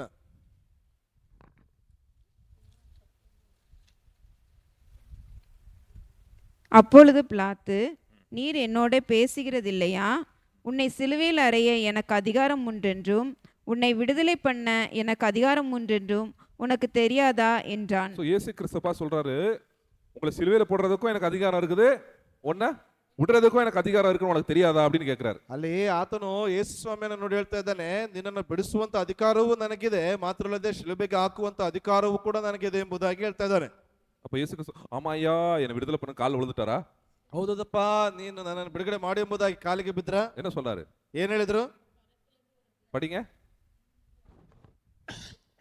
மறுபடியும் இயேசு பிரதியுத்தரமாக 11 வசனம். இயேசு பிரதியுத்தரமாக, பரத்திலிருந்து உமக்கு கொடுக்கப்படாதிருந்தால், பரத்திலிருந்து உனக்கு அதிகாரம் கொடுக்காவிட்டால் என்மேல் உனக்கு ஒரு அதிகாரம் இராது, ஒரு அதிகாரமும் இராது. கிடையாது. அப்போ ஆண்டவர் என்ன சொல்றாரு பாருங்க, நம்ம கிறிஸ்தவர்கள் மேல வந்து என்ன அதிகாரத்தை வேற அவங்க செலுத்தினாலும் அந்த அதிகாரம் எங்க இருந்து வரணும்? உங்களுக்கு பரத்துல இருந்து கிடைக்கணும். ಅಲ್ಲಿ ಕ್ರೈಸ್ತರ ಮೇಲೆ ಯಾವುದೇ ಅಧಿಕಾರ ದರ್ಪವನ್ನು ತೋರಿಸಿದ್ರು ಕೂಡ ಅದು ಎಲ್ಲಿಂದ ಬರಬೇಕಾಗಿದೆ? மேலிருந்து ಬರಬೇಕಾಗಿದೆ. ஸோ உங்க இதை நீங்க வந்து நீங்க பாருங்க, உண்மையான ஆண்டோட பிள்ளைங்க வந்து சமாதானமா இருக்கிறதுக்கு வந்து இது இந்த உலகத்துல வந்து பாத்தீங்கன்னா அவ்வளோ ஈஸி கிடையாது நம்ம நடமாடுறது. ಅಲ್ಲಿ ಈ ಲೋಕದಲ್ಲಿ ಜೀವಿಸುವಂತ ನಮಗೆ ಅಷ್ಟು ಏನಪ್ಪಾ ಅಂತಂದ್ರೆ ಸಮಾಧಾನದಲ್ಲಿ ಇರುವುದಕ್ಕೆ ಸಾಧಾರಣವಂತ ವಿಷಯ ಅಲ್ಲ. நம்மளுக்கு பிசாசு எதிரி, ಸೈತಾನನು ಎದುರಿಯಾಗಿದ್ದಾನೆ, உலகம் எதிரி, ಲೋಕವು ಎದುರಿಯಾಗಿದೆ, நம்ம மாம்சமே நம்மளுக்கு எதிரி, ನಮ್ಮ ಶರೀರವೇ ನಮಗೆ ವೈರಿಯಾಗಿದೆ, நோய்கள் எதிரியா இருக்குது, ರೋಗವು ನಮಗೆ ವೈರಿಯಾಗಿದೆ, நிறைய விஷயம் எதிரிகளா தான் இருக்குது நம்மளுக்கு. ಅನೇಕ ವಿಷಯಗಳು ನಮಗೆ ಒಂದು ರೀತಿಯಾಗಿ ಎದುರಾಳಿಗಳೇ ಆಗಿದೆ. நம்ம கூட இருக்கிறவர் ಯಾರು? ನಮ್ಮ ಜೊತೆ ಇರುವಂತದ್ದು ಯಾರು? இந்த உலகத்தையே படைத்த ஆண்டவர். ಈ ಲೋಕವನ್ನು ಉಂಟು ಮಾಡಿದಂತ ದೇವರು. அவர் அதிகாரம் கொடுத்தாதான் நம்ம வாழ்க்கையில எதுனாலும் நடக்கும். ಅವರು ಅಧಿಕಾರ ಕೊಟ್ರೆ ಮಾತ್ರವೇ ನಮ್ಮ ಜೀವಿತದಲ್ಲಿ ಬೇರೆ ಏನಾದ್ರೂ ನಡೆಯೋದಕ್ಕೆ ಆಗ್ತದೆ. யோப பத்தி உங்களுக்கு தெரியும். ಯೋಬನ ಕುರಿತಾಗಿ ನಿಮಗೆ ಗೊತ್ತಿದೆ. சகலவித ஆசீர்வாதத்துல ஆண்டவர் அவனை வச்சிருந்தார். ಸಕಲ ವಿಧವಾದಂತ ಆಶೀರ್ವಾದವನ್ನ ಅವರಿಗೆ ಕೊಡಲ್ಪಟ್ಟಿದ್ದಾರೆ. பிசாசு ஒரு நாள் போய் அவனை என்ன பண்ணிட்டான்? ஃபுல்லா நாசம் பண்ணிட்டான். ಸೈತಾನ ಒಂದು ದಿವಸ ಹೋಗ್ಬಿಟ್ಟು ಆತನ ಎಲ್ಲವನ್ನ ಅಲ್ಲಿ ಏನ್ ಮಾಡ್ಬಿಟ್ಟು ಹಾಳು ಮಾಡಿ ಹಾಕಿದ್ರು. கரெக்டா? கரெக்ட் இல்ல. ಸರಿನಾ? ஆண்டவர் கிட்ட போய் என்ன பண்ணா? பர்மிஷன் ஃபர்ஸ்ட் கேட்டான். ಮೊದಲು ದೇವರ ಬಳಿಯಲ್ಲಿ ಹೋಗ್ಬಿಟ್ಟು ಅನುಮತಿಯನ್ನ ಕೇಳಿಸಿಕೊಳ್ತಾ ಇದ್ದಾನೆ. பாருங்க, உங்களுக்கு வந்து நான் அதான் நீங்க நினைக்கிறீங்க எல்லாமே என் வாழ்க்கையில சும்மா நடக்குது அப்படின்னு நினைக்கிறீங்க. ನೀವ್ ಅಂದ್ಕೊಳ್ತೀರಿ ಎಲ್ಲವೂ ನನ್ನ ಜೀವನದಲ್ಲಿ ಏನೋ ಒಂದು ಸುಮ್ಮನೆ ನಡೀತಾ ಇದೆ ಎಂಬುದಾಗಿ. நீங்க உண்மையா ஆண்டவரை நீங்க வந்து விசுவாசித்திருந்தீங்கன்னா, ನಿಜವಾಗಿಯೂ ದೇವರನ್ನ ನೀವು ನಂಬಲ್ಪಟ್ಟಿದ್ದೀರಿ இயேசு ಅಂದ್ರೆ, கிறிஸ்து சொந்த ரட்சகராய் நீங்க ஏற்றுக்கொண்டிருந்தீங்கன்னா உங்க வாழ்க்கையில, ಯೇಸು ಕ್ರಿಸ್ತನನ್ನ ಸ್ವಂತ ರಕ್ಷಕನಾಗಿ ನೀವು ಅಂಗೀಕರಿಸಿಕೊಂಡಿದ್ದೀರಿ ಅಂದ್ರೆ, பிசாசு உங்களை தொடணும்னா எங்க பர்மிஷன் வாங்கணும்? ಸೈತಾನ ನಿಮ್ಮನ್ನು ಮುಟ್ಬೇಕಂದ್ರೆ ಎಲ್ಲಿ ಆತನು ಪರ್ಮಿಷನ್ ತಗೋಬೇಕು? கவர்மெண்ட் ஆபீசர் உங்க தொடணும்னா எங்க பர்மிஷன் வாங்கியிருக்கணும்? புரியுதா நான் சொல்றது உங்களுக்கு? ಅಲ್ಲಿ ಸರ್ಕಾರ ಅಧಿಕಾರಿಯೇ ನಿಮ್ಮನ್ನು ಮುಟ್ಬೇಕಂದ್ರೂ ಕೂಡ ಯೇಸು ಸ್ವಾಮಿಯ ಬಳಿಯಲ್ಲಿ ಆತನು ಆ ಒಂದು ಅಧಿಕಾರವನ್ನು ಪರವಾನಗಿಯನ್ನು ಬೇಡ್ಕೊಳ್ಬೇಕು. அமெரிக்கா அதிபர் ட்ரம்பே நடத்தா கூட உங்களை தொட முடியாது. ಅಲ್ಲಿ ಅಮೆರಿಕ ದೇಶದ ಪ್ರೆಸಿಡೆಂಟ್ ಆಗಿರ್ತಕ್ಕಂಥ ಟ್ರಂಪ್ ಅವರು ನೆನೆಸಿದ್ರು ಕೂಡ ನಿಮ್ಮನ್ನು ಮುಟ್ಟುವುದಕ್ಕೆ ಆಗುವುದಿಲ್ಲ. ஏன்னா அவரோட மேல அதிகாரியாரு ஆண்டவர். ಆತನಿಗಿಂತಲೂ ಮೇಲಾಧಿಕಾರಿಯಾಗಿರ್ತಕ್ಕಂಥವ್ರು ಯೇಸು ಕ್ರಿಸ್ತನು. சோ இங்க வந்து பாத்தீங்கன்னா இயேசு கிறிஸ்து அந்த நிலைமை வந்த காரணமே என்னன்னா பிளான் பண்ணதுனால பிதா. ಯೇಸು ಕ್ರಿಸ್ತನು ಆ ಒಂದು ಪರಿಸ್ಥಿತಿಗೆ ಬರುವಂತ ಕಾರಣವೇ ದೇವರು ಮಾಡಿದಂತ ಒಂದು ಯೋಜನೆ. ஜான் நியூட்டன் ஒருத்தர் இருந்தார். ಜಾನ್ ನ್ಯೂಟನ್ ಎಂಬತಕ್ಕಂಥ ಒಬ್ಬ ವ್ಯಕ್ತಿ ಇದ್ರು. நம்ம இங்கிலீஷ்ல வந்து அழகான ஒரு அமேசிங் கிரேஸ்னு ஒரு பாட்டு பாடிப்பார். ಇಂಗ್ಲಿಷ್ ಭಾಷೆಯಲ್ಲಿ ಅಮೇಜಿಂಗ್ ಗ್ರೇಸ್ ಎಂಬತಕ್ಕಂಥ ಒಂದು ಸುಂದರವಾದಂತ ಹಾಡನ್ನು ಬರೆದಿರ್ತಕ್ಕಂಥವ್ರು. அவர் வந்து ஒரு நாள் என்ன பண்ணாராம், இந்த அவங்க ஃப்ரெண்டு கிட்ட பேசிட்டே இருந்தாராம். ಅವರ ಸ್ನೇಹಿತರ ಬಳಿಲಿ ಮಾತನಾಡ್ತಾನೆ ಇದ್ರು ಅವರು. அந்த காலத்துல 1700 நூற்றாண்டுல நெப்போலியன் ஒரு அரசன் இருந்தார். ಕ್ರಿಸ್ತ ಏನಪ್ಪಾ ಅಂತಂದ್ರೆ 1700ರಲ್ಲಿ ಗಮನಿಸಿದ್ರೆ ನೆಪೋಲಿಯನ್ ಎಂಬತಕ್ಕಂಥ ಒಬ್ಬ ಚಕ್ರವರ್ತಿ ಇದ್ದ. அவர் வந்து என்ன பண்றாரு, சிரியால வந்து எஸ்கேப் ஆகி பிரான்ஸ் பகுதிக்கு வந்தார். ಸಿರಿಯಾ ಭಾಗದಿಂದ ಅವರು ಅಲ್ಲಿಂದ ಏನಪ್ಪಾ ಅಂತಂದ್ರೆ ತಪ್ಪಿಸಿಕೊಂಡು ಫ್ರಾನ್ಸ್ಗೆ ಬರಲ್ಪಟ್ಟಿದ್ದಾರೆ. ಅನೇಕ பெரிய பெரிய நாடுகள் என்ன பண்ணா பிடிச்சிட்டு இருந்தாரு. ಅನೇಕ ಏನಪ್ಪಾ ಅಂತಂದ್ರೆ ದೇಶಗಳನ್ನು ಅವರು ಆಕ್ರಮಣ ಮಾಡಿಕೊಂಡು ಬರಲ್ಪಡ್ತಾ ಇದ್ದಾರೆ. ಜಾನ್ ನ್ಯೂಟನ್ ಲಂಡನ್ல இருந்தார். ಆ ಸಂದರ್ಭದಲ್ಲಿ ಜಾನ್ ನ್ಯೂಟನ್ ಅವರು ಲಂಡನ್ ಭಾಗದಲ್ಲಿದ್ದಾರೆ. அடுத்தது லண்டனை பிடிக்க போறாருன்னு பயந்துட்டு இருந்தாங்க. ಅಲ್ಲಿ ಲಂಡನ್ ಅನ್ನು ಆಕ್ರಮಣ ಮಾಡುವುದಕ್ಕಿದ್ದಾರೆ ಎಂಬುದಾಗಿ ಭಯದಿಂದ ಇದ್ದಾರೆ. அப்ப ಜಾನ್ ನ್ಯೂಟನ್ சொல்றாரு, ಜಾನ್ ನ್ಯೂಟನ್ ಅವರು ಅವ್ರಿಗೆ ಹೇಳ್ತಿದ್ದಾರೆ, ஆண்டவர் வந்து பாத்தீங்கன்னா பைபிள்ல பெரிய பெரிய அதிகாரிகளை எழுப்பியிருக்கிறார்.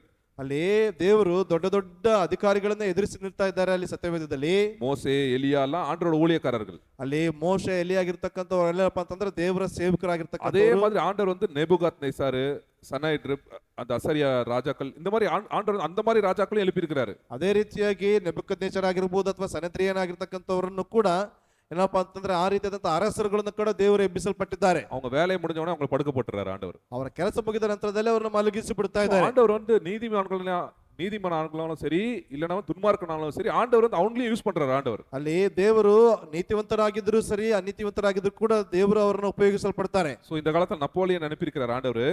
ಈ ಒಂದು ಭಾಗದಲ್ಲಿ ನೆಪೋಲಿಯನ್ ದೇವರು ಕಳಿಸಿದ್ದಾರೆ.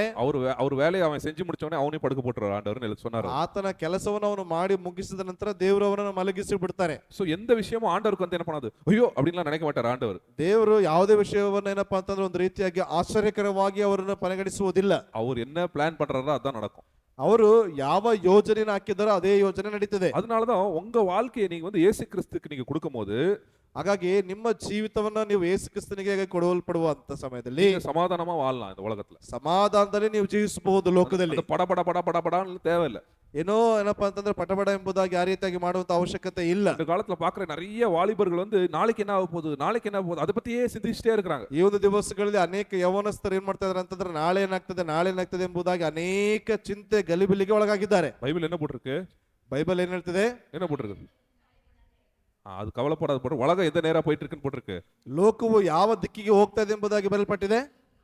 ಅಳಿವ ನೋಕಿ போயிட்டு இருக்குன்னா பைபிள் போட்டிருக்கு. ಲೋಕವು ಅಂತ್ಯದ ತನಕ ಏನಪ್ಪಾ ಅಂತಂದ್ರೆ ಹೋಗ್ತಾ ಇದೆ ಎಂಬುದಾಗಿ. இப்ப நாமளும் உலகத்து கூடயே சேர்ந்து போனா எங்க போயிருவோம்?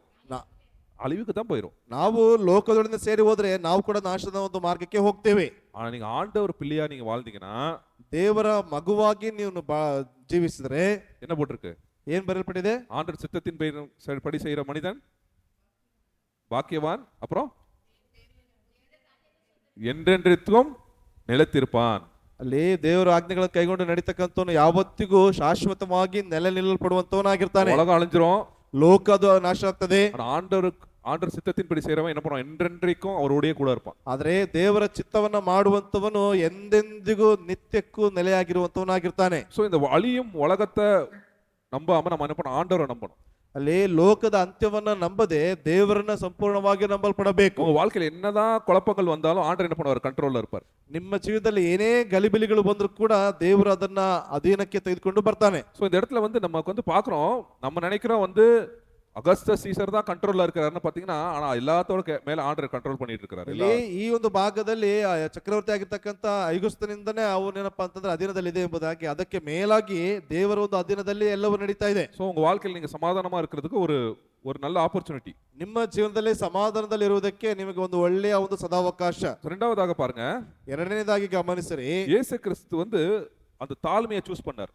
ಅಲ್ಲಿ ಯೇಸು ಕ್ರಿಸ್ತನನ್ನ ಗಮನಿಸಿದ್ರೆ ಆ ಒಂದು ತಾಳ್ಮೆಯ ಭಾಗವನ್ನು ಅವರು ಏನಪ್ಪಾ ಅಂತಂದ್ರೆ ಅನುಸರಿಸ್ತಾ ಇದ್ದಾರೆ. இப்போ நீங்க வந்து ஒரு டைனிங் டேபிள் இருக்குன்னு வச்சுங்க.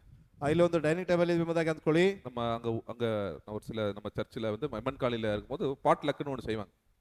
ಎಮ್ಮೆ ಕಾಲಿನಲ್ಲಿ பாட்லக் ಮಾಡ್ತಾರೆ. ಪಾಟ್ಲಕ್ ಎಂಬುದಾಗಿ ಒಂದು ಕಾರ್ಯಕ್ರಮವನ್ನು ಮಾಡ್ತಾರೆ. அங்க என்ன பண்ணுவாங்க? ಅಲ್ಲಿ ಏನ್ ಮಾಡ್ತಾರೆ? எல்லாரும் சமையல் பண்ணி எடுத்து வந்து வைக்கணும். ಅಲ್ಲಿ ಎಲ್ಲರೂ ಅಡಿಗೆ ಅವರ ಮನೆಗಳಿಂದ ಅಡಿಗೆಯನ್ನು ಮಾಡ್ಕೊಂಡು ಬಂದು ಅಲ್ಲಿ ಇಕ್ಬೇಕು. ನಮ್ಮ ಚರ್ಚಿல் ஒரு பாட்லக் ಮಾಡ್ರೆ ಚೆನ್ನಾಗಿರುತ್ತೆ ಫಸ್ಟ್ ಮಾಡೋದು. ಸೊ அப்படி வைப்பாங்க, நிறைய டிசைனா இருக்கும். ಅಲ್ಲಿ ಅನೇಕ ವಿಶೇಷವಾಗಿರ್ತಕ್ಕಂಥ ಒಂದು ಖಾದ್ಯಗಳು ಇರ್ತದೆ. அப்போ என்ன பண்ணுவாங்க? எல்லாரும் பார்த்தே இருப்பாங்க. அது ಅವಾಗ ಎಲ್ಲರೂ ಏನ್ ಮಾಡ್ತಾ ಇರ್ತಾರೆ? ಗಮನಿಸ್ತಾನೆ ಇರ್ತಾರೆ. ஒரு சில ஐட்டம் ரொம்ப நல்லா இருக்கும், ಕೆಲವು ಐಟಮ್ ಬಹಳ ಚೆನ್ನಾಗಿರ್ತದೆ, ஒரு சில ஐட்டம் ரொம்ப ಚಪ್ಪையா இருக்கும். ಕೆಲವು ಖಾದ್ಯಗಳೇನಿರ್ತದಪ್ಪ ತುಂಬಾ ಸಾಧಾರಣವಾಗಿರ್ತದೆ. ஸ்டார்ட் பண்ணி விடுவாங்க, ಪ್ರಾರಂಭ ಮಾಡಿ ಬಿಡ್ತಾರೆ. லேடிஸ் தான் ಫಸ್ಟ್ கொடுத்துருவாங்க. ಲೇಡೀಸ್ ಮೊದಲು ಕೊಡ್ತಾರೆ. நம்ம மக்கள் அமைதியாக உட்காந்துருப்பாங்க.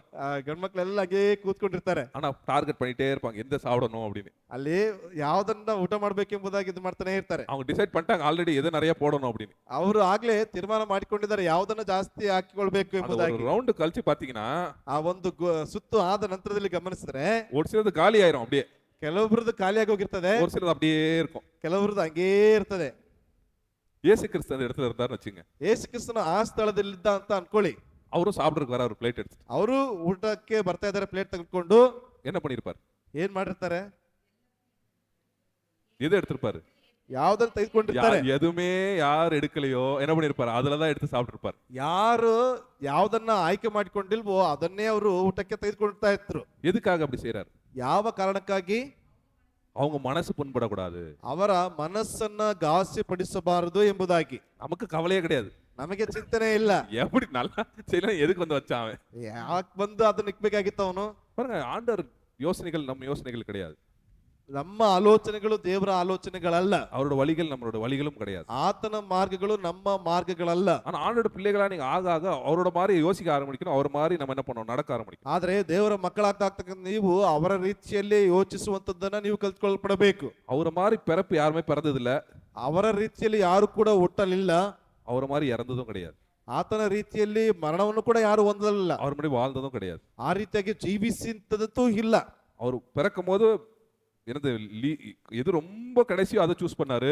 ಅಲ್ಲಿ ಅವ್ರು ಹುಟ್ಟುವಂತ ಸಮಯದಲ್ಲೂ ಕೂಡ ಯಾವುದು ಬಹಳ ಅಲ್ಪವಾಗಿ ಎಂಬುದಾಗಿ ಅಂದ್ಕೊಳ್ತಾ ಇದ್ರು ಅದರಲ್ಲೇ அவர் ಜನಿಸಲ್ಪಟ್ಟಿದ್ದಾರೆ. ஊழியம் செய்யும் போது கூட பாத்தீங்கன்னா படுக்கிறதுக்கு மனுஷக்கு படுக்க கூட தலை சாத்தி படுக்கிறதுக்கு இடம் இல்ல அப்படின்னாரு. ಅಲ್ಲಿ ಅವರು ಸೇವೆಯನ್ನು ಮಾಡುವಂತ ಸಮಯದಲ್ಲಿ ಮನುಷ್ಯ ಕುಮಾರನಿಗೆ ತಲೆಯಿಡುವುದಕ್ಕೂ ಸಹ ಸ್ಥಳವಿಲ್ಲ ಎಂಬುದಾಗಿ ಬರೆಯಲ್ಪಡ್ತದೆ. மரணத்திலையும் பயங்கர கொடுமையான மரணத்தை சந்திச்சார். ಅದೇ ರೀತಿಯಾಗಿ ಮರಣದಲ್ಲೂ ಸಹ ಬಹಳ ಕಠೋರವಾಗಿರ್ತಕ್ಕಂಥ ಘೋರ ಮರಣಕ್ಕೆ ಅವರು ಒಂದಾಗ್ತಾ ಇದ್ದಾರೆ. அன்னைக்கு கூட பேசிக்கிறாங்க, இந்த மாதிரி எல்லாம் கஷ்டப்பட்டு மரணம் வரக்கூடாதப்பா. ಅಲ್ಲಿ ಕೂಡ ಮಾತಾಡ್ತಾ ಇದ್ರೆ ಏನಪ್ಪಾ ಅಂತಂದ್ರೆ ಈ ರೀತಿಯಾದಂತ ಒಂದು ಕಷ್ಟಕರವಾದಂತ ಮರಣ ಬರಬಾರ್ದು. எப்படி வரணும் மரணம்? ಮರಣ ಹೆಂಗ್ ಬರ್ಬೇಕು? பட்டுன்னு போயிடணும், ತಕ್ಷಣವಾಗಿ ಬರ್ಬೇಕು. படுத்த படுக்கை ஆகக்கூடாது, ಮಲ್ಕೊಂಡಿರ್ತಕ್ಕಂಥ ಬೆಡ್ನಲ್ಲೇ ಇರಬಾರ್ದು, நோயில வலி இருக்கக்கூடாது, ಆ ಒಂದು ನೋವಿನಲ್ಲಿ ನೋವು ಇರಬಾರ್ದು, கை கால் எல்லாம் போய் இருக்கக்கூடாது, ಕೈ ಕಾಲುಗಳಲ್ಲಿ ಏನಪ್ಪಾ ಅಂದ್ರೆ ಹೋಗಿರಬಾರ್ದು, போனா பட்டுன்னு போயிடணும். ಹೋದ್ರೆ ತಕ್ಷಣವಾಗಿ ಹೋಗ್ಬೇಕು. ஆனா இயேசு கிறிஸ்து பாருங்க, அதுலயும் பாருங்க எது ரொம்ப வலி கொடுக்கிற ஒரு கொடூரமான ஒரு மரணத்தை அவர் சந்தித்தார். ಅಲ್ಲಿ ಯೇಸು ಕ್ರಿಸ್ತನನ್ನು ಗಮನಿಸಿದ್ರೆ ಅದರಲ್ಲೂ ಕೂಡ ಯಾವುದು ಬಹಳ ಘನಘೋರವಾದಂತ ಕಠಿಣವಾದಂತ ಒಂದು ಮರಣವನ್ನ ಅವರು ಆಯ್ಕೆ ಮಾಡಿಕೊಳ್ಳಲ್ಪಟ್ಟಿದ್ದಾರೆ. எவ்வளவு பேர் Passion of the Christ movie பார்த்திருக்கீங்க? ಎಷ್ಟು ಜನ ಪ್ಯಾಷನ್ ಆಫ್ ಕ್ರೈಸ್ಟ್ ಒಂದು ಚಿತ್ರವನ್ನ ನೋಡಲ್ಪಟ್ಟಿದ್ದೀರಿ? பார்த்திருக்கீங்களா பேஷன் ஆஃப் தி கிரைஸ்ட்? ಎಷ್ಟು ಜನ ನೋಡಿದ್ದೀರಿ? பேஷன் ஆஃப் தி கிரைஸ்ட் பார்க்கலையா?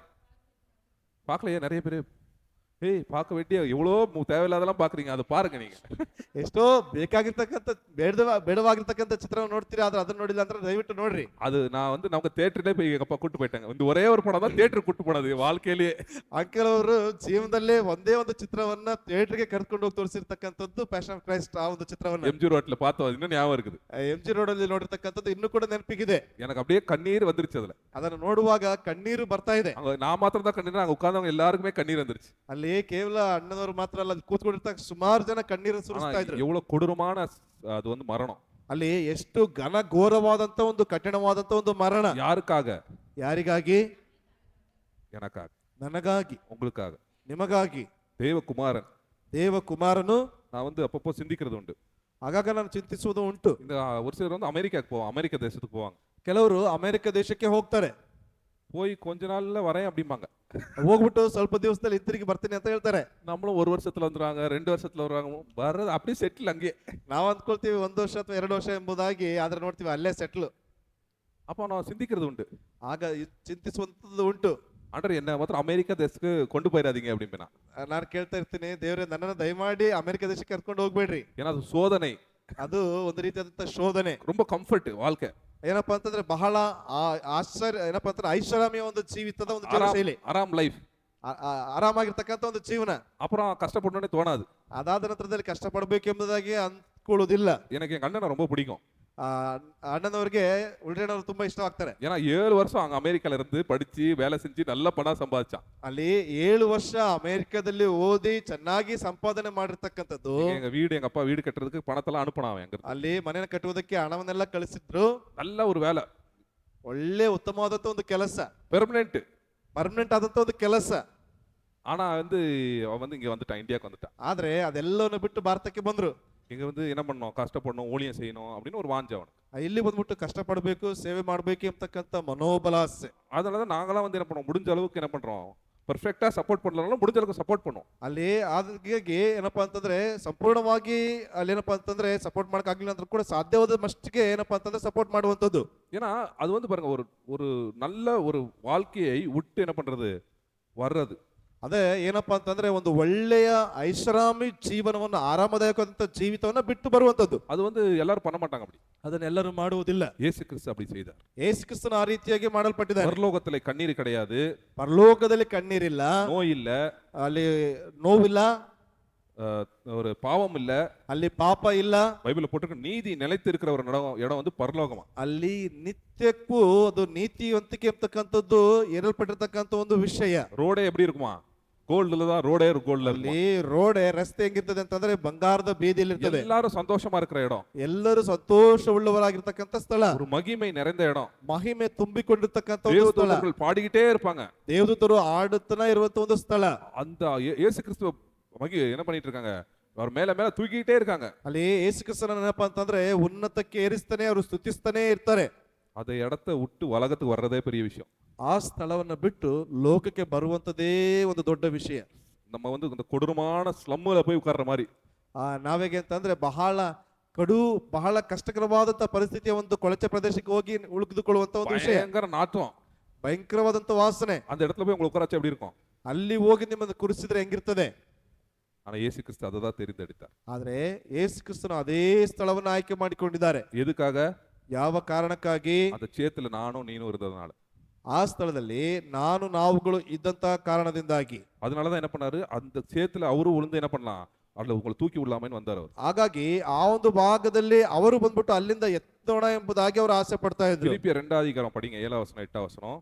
ಫಿಲಿಪ್ಪಿ 2ನೇ ಅಧ್ಯಾಯ 7 ಮತ್ತು 8ನೇ ವಚನ.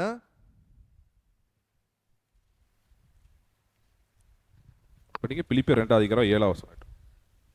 ಫಿಲಿಪ್ಪಿ ಅವರಿಗೆ 2ನೇ ಅಧ್ಯಾಯ 7, 8ನೇ ವಚನ. தம்மை தாமே வெறுமையாக்கி தம்மை தாமே வெறுமையாக்கி அடிமையின் ரூபம் எடுத்து மனித அடிமையின் ரூபம் எடுத்து அடிமையின் ரூபம் எடுத்து மனுஷர் சாயலானார். மனுஷ சாயலானார். பாருங்க, சும்மா வர முடியல. இயேசு கிறிஸ்து வரணும்னா அப்படியே என்ன பண்ண முடியாது, மகிமையில இறங்கி வர முடியாது. அவர் அப்படியே ಅಲ್ಲಿ ಯೇಸು ಕ್ರಿಸ್ತನ ಬರ್ಬೇಕು ಅಂತಂದ್ರೆ ಮಹಿಮೆಯ ರೀತಿಯಲ್ಲಿ ಆತನು ಬರ್ಲಿಕ್ಕೆ ಆಗೋದಿಲ್ಲ.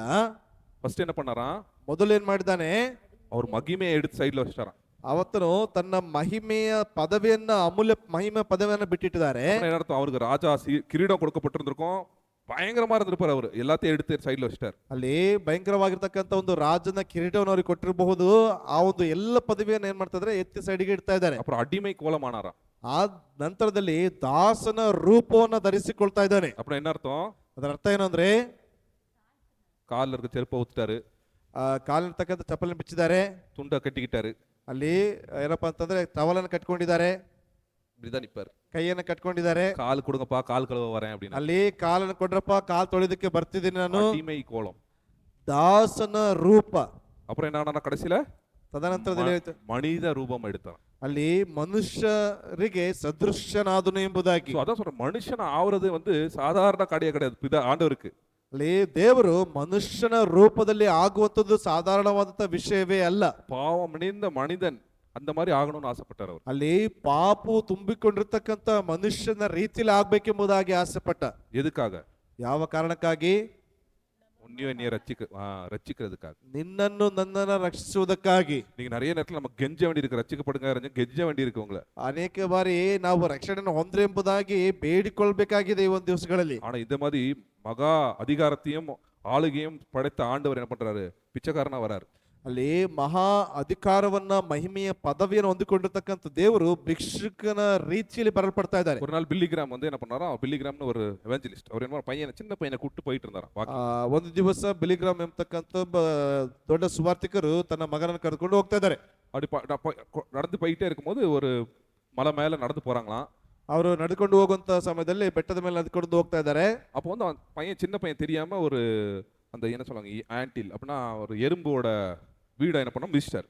ಅಲ್ಲಿ ಆ ಒಂದು ಚಿಕ್ಕ ಹುಡುಗ ನಡೆದುಕೊಂಡು ಹೋಗುವಂತ ಸಮಯದಲ್ಲಿ ಏನ್ ಮಾಡ್ತಾ ಇದ್ದಾನೆ, ಆ ಒಂದು ಹುತ್ತ ಎಂಬುದಾಗಿ ಹೇಳ್ತಾರಲ್ಲ, ಅದನ್ನ ತುಳಿದಾಕ್ಬಿಟ್ಟಿದ್ದಾರೆ. அது முடிஞ்ச உடனே என்ன ஆச்சு, அங்க இருக்கிற எறும்பெல்லாம் வெளியில ஓடி வர ஆரம்பிச்சு. ಅದನ್ನ ಒಡೆದ ನಂತರದಲ್ಲಿ ಏನಾಗ್ತಾ ಇದೆ, ಅಲ್ಲಿರ್ತಕ್ಕಂಥ ಇರುವೆಗಳೆಲ್ಲ ಹೊರಗಡೆ ಓಡ್ತಾ ಇದೆ. அப்ப வந்து அவன் என்ன பண்ணானா, அப்பா நம்ம என்ன பண்ணணும், அந்த எறும்பெல்லாம் எப்படியாவது நம்ம உதவி செய்யணும் அப்படின்னாராம். ಆಗ ಹೇಳ್ತಾ ಇದ್ದಾನೆ, ತಂದೆಯೇ ಅವ್ರಿಗೆ ಹೇಗಾದ್ರೂ ಮಾಡ್ಬಿಟ್ಟು ನಾನು ಏನಪ್ಪಾ ಅಂತಂದ್ರೆ ಸಹಾಯವನ್ನು ಮಾಡ್ಬೇಕು ನಾವು ಅಂತ. அப்பா அவர் பிலிகிராம் சொன்னா, இல்லப்பா நம்ம அது வந்து அவனுக்கு உதவி செய்ய போனோம், நம்ம என்ன பண்ணுறோம், இன்னும் நிறைய எறும்பு செத்து சாவடிச்சிருவோம். ಅಲ್ಲಿ ಅವರಿಗೆ ಸಹಾಯನ ಮಾಡಬೇಕು ಅಂತ ನಾವು ಹೋದ್ರೆ ಇನ್ನು ಅನೇಕ ರೀತಿಯಾಗಿ ನಾವು ನಾಶವನ್ನ ಮಾಡ್ಬಿಡ್ತೇವೆ. எறும்புக்கு நம்ம உதவணும்னா நம்ம என்ன ஆகணும், நம்மளே எறும்பானாதான் எறும்புக்கு உதவ முடியும் அப்படின்னு. ಅಲ್ಲಿ ಇರುವೆಗೆ ನಾನು ಸಹಾಯವನ್ನು ಮಾಡಬೇಕು ಅಂತಂದ್ರೆ ನಾನು ಇರುವೆಯ ರೀತಿಯಲ್ಲಿ ಆದ್ರೆ ಮಾತ್ರವೇ ನಾನು ಸಹಾಯವನ್ನು ಮಾಡೋದಕ್ಕೆ ಸಾಧ್ಯವಾಗ್ತದೆ. பழைய ஏற்பாட்டுல பாத்தீங்கன்னா ஆண்டவர் கம்பீரமா பரலோகத்துல இருந்து சத்தம் கொடுக்கறதெல்லாம் பார்த்திருப்பீங்க. ಅಲ್ಲಿ ಅಳವಡ ಮಾಡಿಕೆಯಲ್ಲಿ ಗಮನಿಸಿದ್ರೆ ದೇವರು ಬಹಳ ಗಾಂಭೀರ್ಯ ಉಳ್ಳವನಾಗಿ ಪರಲೋಕದಿಂದ ಮಾತನಾಡ್ತದನ್ನ ಕೇಳ್ತೀರಿ. பயப்படுத்தி பார்த்திருப்பீங்க. ಅಲ್ಲಿ ಭಯ ಭೀತಿ ಉಳ್ಳದನ್ನ ನೀವು ಗಮನಿಸಿರ್ತೀರಿ. ஆனா ஆண்டவர் வந்து உண்மையாவே யாருன்னு மனுஷனுக்கு தெரியவே இல்லை. ಆದ್ರೆ ನಿಜವಾಗಿಯೂ ಮನುಷ್ಯರು ಯಾರೆಂಬುದಾಗಿ ದೇವರಿಗೆ ಗೊತ್ತಾಗ್ಲಿಲ್ಲ. பைபிள்ல போட்டிருக்க ஆண்டவர் எப்படி அன்புள்ளவர் போட்டு.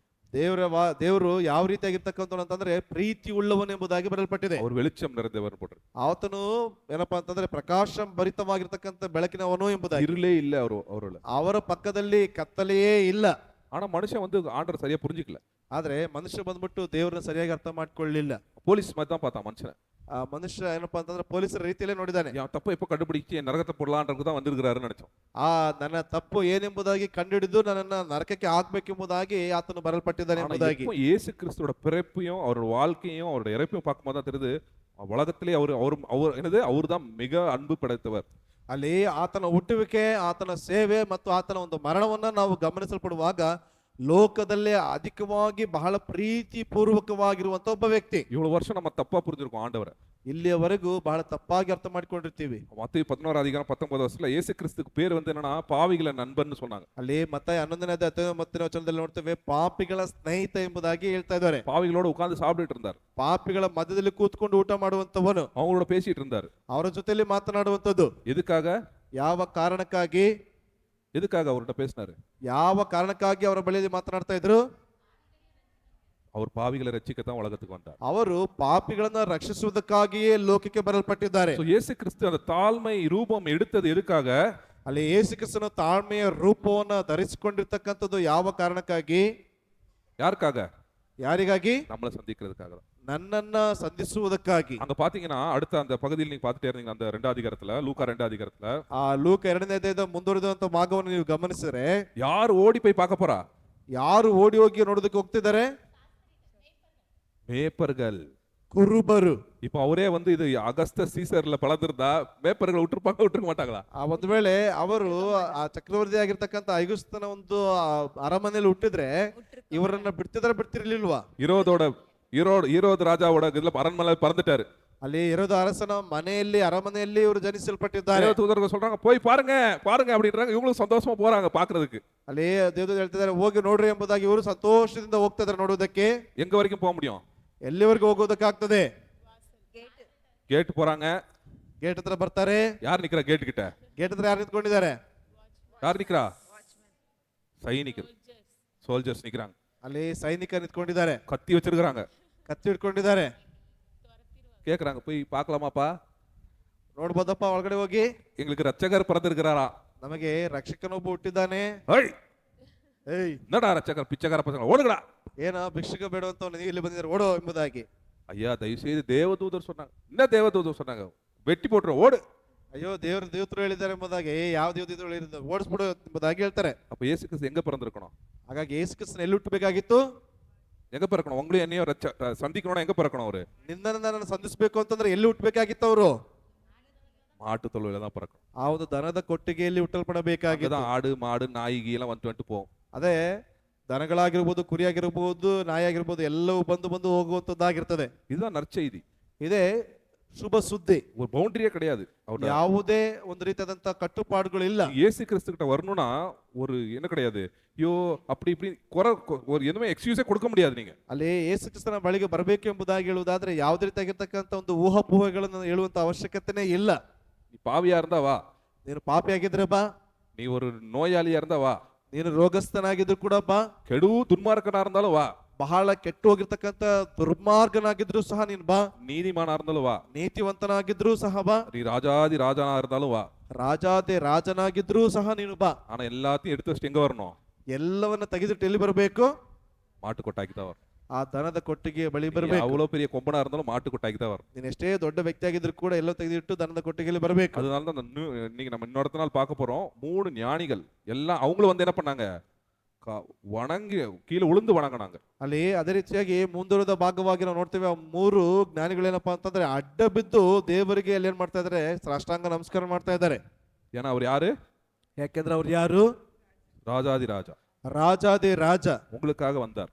ನಿಮಗಾಗಿ ಬಂದಿರತಕ್ಕಂತ ಯೇಸು ಕ್ರಿಸ್ತು ಮೀಟ್ பண்ண முடியாதுன்னு என்கிட்ட வந்து சொல்லாதீங்க. நீங்க ಯೇಸು ಕ್ರಿಸ್ತನನ್ನ ಸಂಧಿಸುವುದಕ್ಕೆ ಆಗ್ಲಿಲ್ಲ ಎಂಬುದಾಗಿ ನನ್ನ ಹತ್ರ ಬಂದು ಹೇಳಬೇಡಿ. உங்களுக்கெல்லாம் சான்ஸ் இருக்குதா இல்லையா? ನಿಮ್ಮೆಲ್ಲರಿಗೂ ಅವಕಾಶ ಇದೆಯಾ ಇಲ್ವಾ? சான்ஸ் இருக்குதா இல்லையா? ಅವಕಾಶ ಇದೆಯಾ ಇಲ್ವಾ? இருக்கு. ஆனா தாழ்மை கோலத்துல போகணும். ಆದ್ರೆ ತಗ್ಗಿಸಿಕೊಳ್ಳಲ್ಪಟ್ಟಂತ ಒಂದು ಮನಸ್ಥಿತಿಯಲ್ಲಿ ಹೋಗ್ಬೇಕು. உங்க பெருமையெல்லாம் தூக்கி கீழே வச்சிரணும். ನಿಮ್ಮ ಅಹಂ ಎಲ್ಲವನ್ನ ತೆಗೆದಿಟ್ಟು ಸೈಡ್ಗೆ ಇಡ್ರಿ. அப்போ போனீங்கன்னா ಯೇಸು ಕ್ರಿಸ್ತ நீங்க பார்க்கலாம். ಆಗ ನೀವು ಹೋದ್ರೆ ಯೇಸು ಕ್ರಿಸ್ತನನ್ನ ನೀವು ನೋಡಬಹುದು. 3வது பாத்தீங்கன்னா ಮೂರನೇದಾಗಿ ನೀವು ಗಮನಿಸಿದ್ರೆ ஒரு விசுவாசமுள்ள ஒரு கீழ்ப்படிதல். ಅಲ್ಲಿ ನಂಬಿಕೆಯುಳ್ಳಂತ ಒಂದು ವಿಧೇಯತೆ. இதுல இந்த இந்த இந்த நிகழ்ச்சியிலேயே ரொம்ப கஷ்டப்பட்ட ஒரு நபர் யார்? ಈ ಒಂದು ಸಂಭವ, ಈ ಒಂದು ಘಟನೆಯಲ್ಲಿ ತುಂಬಾ ಕಷ್ಟಪಟ್ಟದ್ದು ಯಾರು? ತುಂಬಾ ಅಧಿಕವಾಗಿ ಕಷ್ಟಪಟ್ಟಂತ ಒಬ್ಬ ವ್ಯಕ್ತಿ ಯಾರು? யாரு ಯಾರು யாரு நினைக்கிறீங்க? ஏசப்பா தான். மரியாள். யோசப் பிறந்த போறதா கஷ்டம், அதுக்கு முன்னாடி எந்த கஷ்டம் அனுபவிச்சது யாரு? மரியாள். ಅಲ್ಲಿ ಯೋಸೆಫನಿಗೆ ಹುಟ್ಟಿದ ನಂತರದಲ್ಲಿ ಕಷ್ಟಗಳು ಬರ್ತದೆ, ಆದ್ರೆ ಅದಕ್ಕೆ ಮುಂಚಿತವಾಗಿ ಮರಿಯಳು ಅನೇಕ ಕಷ್ಟಗಳನ್ನು ಅನುಭವಿಸ್ತಾ ಇದ್ದಾಳೆ. கல்யாணம் ஆவறதுக்கு முன்னாடியே கர்ப்பவதி ஆயிட்டா. ಅಲ್ಲಿ ಮದುವೆ ಆಗೋದಕ್ಕಿಂತ ಮುಂಚಿತವಾಗಿ ಗರ್ಭವತಿ ಆಗಿದ್ದಾಳೆ. அப்புறம் என்ன ஆகல, கல்யாணம் அப்புறம் என்ன பண்ணுறது, கல்யாணம் ஆகல, ஆனாலும் என்ன பண்றாங்க, எல்லாம் ஜனங்களாம் ஒரு மாதிரி பேச ஆரம்பிச்சிட்டாங்க. ಅಲ್ಲಿ ಮದುವೆ ಆಗ್ಲಿಲ್ಲ ಆದ್ರೂ ಕೂಡ ಜನಗಳೆಲ್ಲ ಒಂದು ರೀತಿಯಾಗಿ ಮಾತನಾಡೋದಕ್ಕೆ ಪ್ರಾರಂಭಿಸಿದ್ದಾರೆ. இப்பதான் கிடைச்சிச்சு சான்ஸ், ஏதோ நம்ம பெத்லேம் போயிடலாம் அப்படின்னு எல்லாம் கிளம்புறாங்க. ಈಗ ಒಂದು ಸಮಯ ಸಿಕ್ಕಿದೆ, ಈಗ ಏನಪ್ಪಾ ಅಂತಂದ್ರೆ ಬೆತ್ಲೆಹೇಮಿಗೆ ಹೋಗೋಣ ಎಂಬುದಾಗಿ. ஏன்னா இருக்கிற ஜனங்க பேசியிருக்கிற பேச்சு எதுவும் கேட்க முடியாம கிளம்பியிருப்பாங்க. ಅಲ್ಲಿ ಜನಗಳು ಮಾತನಾಡ್ತಕ್ಕಂಥ ಒಂದು ಮಾತುಗಳನ್ನ ಕೇಳುವುದಕ್ಕೆ ಆಗದೇನೆ ಅವ್ರು ಹೋಗಿರ್ತಾರೆ ಅಲ್ಲಿಂದ. ஆக்சுவலி பார்த்தீங்கன்னா யோசேப்பு ஒருத்தர் தான் போகணும். ಅಲ್ಲಿ ನೋಡಿದ್ರೆ ಯೋಸೆಫ ಮಾತ್ರ ಹೋಗ್ಬೇಕಾಗಿತ್ತು, அந்த அம்மா போகணும்னு அவசியம் கிடையாது. ಆದ್ರೆ ಮರಿಯಳು ಹೋಗ್ಬೇಕಂತಕ್ಕಂಥ ಅವಶ್ಯಕತೆ ಇರಲಿಲ್ಲ. அப்ப எதுக்கு யோசேப்பு மரியாதை ಕೊಟ್ಟು போனாங்க? ಯಾಕೆ ಅಲ್ಲಿ ಯೋಸೆಫ ಮರಿಯಳನ್ನು ಕರೆದುಕೊಂಡು ಹೋಗಿದ್ದಾರೆ? இந்த மாதிரி பேச்சிலிருந்து தப்பிக்கிறதுக்கு தான். ಈ ರೀತಿಯಾದಂತ ಒಂದು ವಾಗ್ವಾದ ಅಥವಾ ಮಾತುಗಳಲ್ಲಿ ತಪ್ಪಿಸಿಕೊಳ್ಳುವುದಕ್ಕಾಗಿ. யாரை பத்தி யார் பேசினா? ಯಾರ ಬಗ್ಗೆ ಯಾರು ಮಾತನಾಡಿದ್ರು பாருங்க, அதனாலதான் நிறைய நேரத்தில் நம்ம பேசும்போது மற்றவங்களை பத்தி ரொம்ப ரொம்ப ஜாக்கிரதையா இருக்கும். ಹಾಗಾಗಿ ಇತರರ ಬಗ್ಗೆ ಮಾತನಾಡಲ್ಪಡುವಾಗ ಬಹಳ ಬಹಳ ಎಚ್ಚರಿಕೆಯಿಂದ ನಾವು ಮಾತನಾಡಲ್ಪಡಬೇಕು. நம்ம வந்து நம்ம வேலையை தான் நம்ம பார்க்கணும். நிறைய நேரத்தில் மற்றவங்க வேலையை பார்க்கறதுக்கு நம்மளுக்கு என்ன அருகதையும் கிடையாது, ನಾವು பேசவும் கூடாது. ನಾವು ನಮ್ಮ ಕೆಲಸಗಳನ್ನ ಮಾತ್ರ ನಾವು ನೋಡಿಕೊಳ್ಬೇಕು, ಬೇರೆಯವರ ಕೆಲಸ ಅಥವಾ ಅರ್ಹತೆಗಳನ್ನ ನೋಡಿಕೊಳ್ಳುವುದಕ್ಕೆ ಮಾತನಾಡುವುದಕ್ಕೆ ಯಾವುದೇ ಅವಶ್ಯಕತೆ ಅಥವಾ ಅರ್ಹತೆಗಳು ನಮ್ಮಲ್ಲಿ ಇಲ್ಲ. யோசித்து பாருங்க, மரியாம்மா பக்கத்து வீட்டுல இருந்து நம்ம பேசுது, பாருல கல்யாணமே ಆಗಲೇ குழந்தை இருக்குது. ಅಲ್ಲಿ ಪಕ್ಕದ ಮನೆಯವರು ನೋಡ್ಬಿಟ್ಟು, ನೋಡಮ್ಮ ಏನು ಮದುವೆನೇ ಆಗ್ತಾನೆ, ಏನಂದ್ರೆ ಗರ್ಭವತಿ ಆಗಿದ್ದಾಳೆ. எப்படி இருக்கும் தேவதூதனுக்கு? ದೇವದೂತನಿಗೆ ಹೆಂಗಿರ್ತದೆ? எப்படி இருக்கும்? போட்டு வெட்டிடலாமான்னு இருக்கும்ல. ಅಲ್ಲಿ ಕೊಂದಾಕ್ಬಿಡನೆ ಎಂಬುದಾಗಿ ಅಂದ್ಕೊಂಡಿರ್ತಾರಲ್ವಾ. தயவு செய்து உங்க வாயை ஒரு சில நேரத்தில் தேவையில்லாத வாய்களை பேசக்கூடாது. ದಯವಿಟ್ಟು ನಿಮ್ಮ ಬಾಯಿಗಳಲ್ಲಿ ವ್ಯರ್ಥವಾದಂತ ಮಾತುಗಳಿಂದ ಮಾತನಾಡಲ್ಪಡಬೇಡ್ರಿ. இந்த ஒரு ஆராய்ச்சி படினா ஒரு மனுஷன் பத்தி நமக்கு 2% தான் தெரியுமா? ಒಬ್ಬ ಮನುಷ್ಯನ ಬಗ್ಗೆ ಸರಿಸುಮಾರು 2% ಅಷ್ಟು ಮಾತ್ರ ಗೊತ್ತಂತೆ. நான் எவ்வளவுதான் தீபு புதர் பழகினாலும் அவரை பத்தி எனக்கு எவ்வளவு % தெரியும்? 2% தான் எனக்கு தெரியும். ಅಲ್ಲಿ ಸಹೋದರ ಬಳಿ ಎಷ್ಟೇ ನಾನು ಅವರ ಜೊತೆಲಿ ಇದ್ರೂ ಕೂಡ ಕೇವಲ 2% ಮಾತ್ರ ತಿಳಿದುಕೊಳ್ಳುವುದಕ್ಕೆ ಸಾಧ್ಯವಾಗ್ತದೆ. 2% ಮಾತ್ರ தெரிஞ்சிட்டு அவரை பத்தி பேசுறதுக்கு எனக்கு தகுதி இருக்குதா இல்லையா? தகுதி கிடையாது. ಕೇವಲ 2% ಮಾತ್ರ ತಿಳಿದುಕೊಂಡಿದ್ದೇನೆ, ಅವರ ಬಗ್ಗೆ ಮಾತನಾಡೋದಕ್ಕೆ ಯಾವುದೇ ಅರ್ಹತೆ ಇಲ್ಲ. அப்ப நம்ம அமைதியா இருக்கிறதா நல்லது. ಹಾಗಾಗಿ ಬಾಯಿ ಮುಚ್ಕೊಂಡಿರುವಂತದ್ದೇ ಒಳ್ಳೆಯದು. ஆண்டவர் பாத்துக்குவார், ದೇವರು ನೋಡ್ಕೊಳ್ತಾನೆ, ஆண்டவர் பேசுவார். ದೇವರು ಮಾತನಾಡ್ತಾನೆ. நம்ம தேவையில்லாதெல்லாம் பேசக்கூடாது. ನಾವು ವ್ಯರ್ಥವಾದಂತದ್ದನ್ನೆಲ್ಲ ಮಾತಾಡಬಾರ್ದು. சரி, அவங்கவுங்க பண்ணது நமக்கு நல்லதா தான் ஆச்சு. ಅವರವರು ಮಾತನಾಡಿರ್ತಕ್ಕಂಥದ್ದು ಈಕೆಗೆ ಒಳ್ಳೇದಾಯ್ತು. ஆனா 128 கிலோமீட்டர் நடக்கணும்னா இல்ல டிராவல் பண்ணணும்னா இந்த மாதிரி இங்க எல்லாம் என்ன இல்ல, இப்ப மாதிரி நம்ம காரோ இல்ல பஸ்ஸோ ஜீப்போ எதுவுமே கிடையாது. ಅಲ್ಲಿ ಸರಿಸುಮಾರು 128 ಕಿಲೋಮೀಟರ್ ದೂರ ಪ್ರಯಾಣ ಮಾಡಬೇಕು ಅಂತಂದ್ರೆ ಈಗಿನ ದಿವಸಗಳಲ್ಲಿ ಕಾರ್ ಆಗಿರ್ಬೋದು ಅಥವಾ ಬಸ್ ಯಾವುದೂ ಇಲ್ಲ. கர்ப்பிணியா இருக்கிறவங்க நீங்க யோசிச்சு, கர்ப்பமா இருந்துட்டு 128 கிலோமீட்டர் நீங்க வந்து நடந்தும் ஒரு குதிரை மேலயும் ஒரு இது கழுத மேலயும் டிராவல் பண்ணா எவ்வளவு கஷ்டம். ಅಲ್ಲಿ ಗರ್ಭವತಿಯಾಗಿರ್ತಕ್ಕಂಥವ್ರು ನೀವು ಯೋಚನೆ ಮಾಡಿ ನೋಡ್ರಿ, ಆ ಒಂದು ಕತ್ತೆ ಮೇಲಾಗಿರ್ಬೋದು ಅಥವಾ ಕುದುರೆ ಮೇಲಾಗಿರ್ಬೋದು, ಆ ಒಂದು 128 ಕಿಲೋಮೀಟರ್ ದೂರ ಹೋಗೋದಕ್ಕೆ ಹೇಗೆ ಎಂಬುದಾಗಿ. சரி, அதெல்லாம் சமாளிச்சுட்டு ஊருக்கு வராங்க. ಅದೆಲ್ಲವನ್ನ ನಿಭಾಯಿಸಿಕೊಂಡು ಅಲ್ಲಿ ಊರಿಗೆ ಬರ್ತಿದ್ದಾರೆ. இடம் இல்ல, ಸ್ಥಳ ಇಲ್ಲ. ஒரு வீடா போறாங்க, ಒಂದೊಂದು ಮನೆಯಾಗಿ ಹೋಗ್ತಾ ಇದ್ದಾರೆ. ஏசு கிறிஸ்து தான் இருக்கிறார் கூட.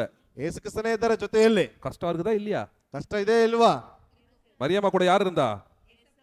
உலகத்தையே படைச்ச ஆண்டவர் தான் வயித்துல இருக்கிறார். ಮರಿಯಳ ಜೊತೆಯಲ್ಲಿ ಲೋಕವನ್ನೇ ಉಂಟು ಮಾಡಿದಂತ ಯೇಸು ಕ್ರಿಸ್ತನ್ ಇದ್ದಾರೆ ಗರ್ಭದಲ್ಲಿ. வீடு வீடா போறாங்க, ಮನೆ ಮನೆಯಾಗಿ ಹೋಗ್ತಾ ಇದ್ದಾರೆ. வீடெல்லாம் டோரை க்ளோஸ் பண்ணிடுறாங்க. ಅಲ್ಲಿ ಮನೆಯೆಲ್ಲ ಮುಚ್ಚಾಕಿದೆ. ஏய் வீடா எல்லாம் இடம் இல்லப்பா. ಇಲ್ಲೆಲ್ಲ ಸ್ಥಳ ಇಲ್ಲಪ್ಪ. யோசேப் சொல்ற, டேய் நான் உன்னோட நான் யாரு, நான் வந்து உனக்கு வந்து எப்படி இருக்கேன், உனக்கு நான் சொந்தக்காரன்ப்பா.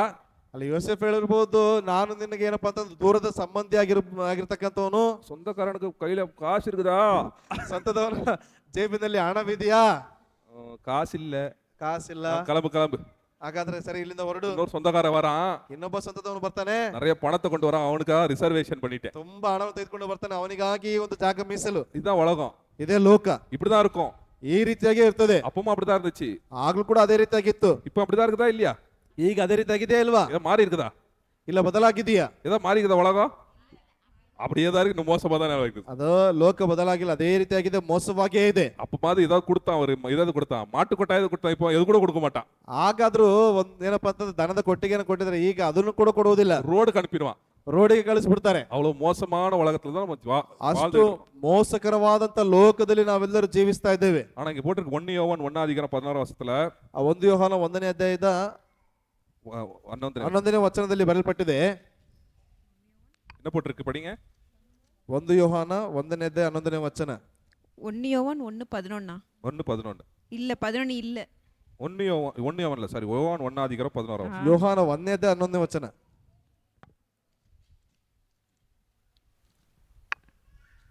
சீக்கிரம் படி. யோவான் யோவான் 1:16 ஷோ எடுத்துட்டு. இதுக்காக வேண்டிய தமிழ் கற்றுக்கணும் நம்ம. அவர் தமக்கு சொந்தமானதிலே வந்தார், ஆ. அவருக்கு சொந்தமானவர்களோ அவரை ஏற்றுக்கொள்ளவில்லை. அவரு சொந்தமானவங்க கிட்ட தான் இருந்தாரு அவரு, ஆனா அவங்க சொந்தமானவங்க என்ன பண்ணல, அவர் ஏற்றுக்கொள்ளவில்லை. ಅವನು ತನ್ನ ಸ್ವಾಸ್ಥ್ಯಕ್ಕೆ ಬಂದನು, ಆದ್ರೆ ಸ್ವಂತ ಜನರು ಅವನನ್ನ ಅಂಗೀಕರಿಸಿಕೊಳ್ಳಿಲ್ಲ. மனுஷன் மாதிரி வந்தாரு, ಮನುಷ್ಯನ ರೀತಿಯಲ್ಲಿ ಬಂದ್ರು, ஏற்றுக்கொள்ளவில்லை. ಅಂಗೀಕರಿಸಿಕೊಳ್ಳಿಲ್ಲ.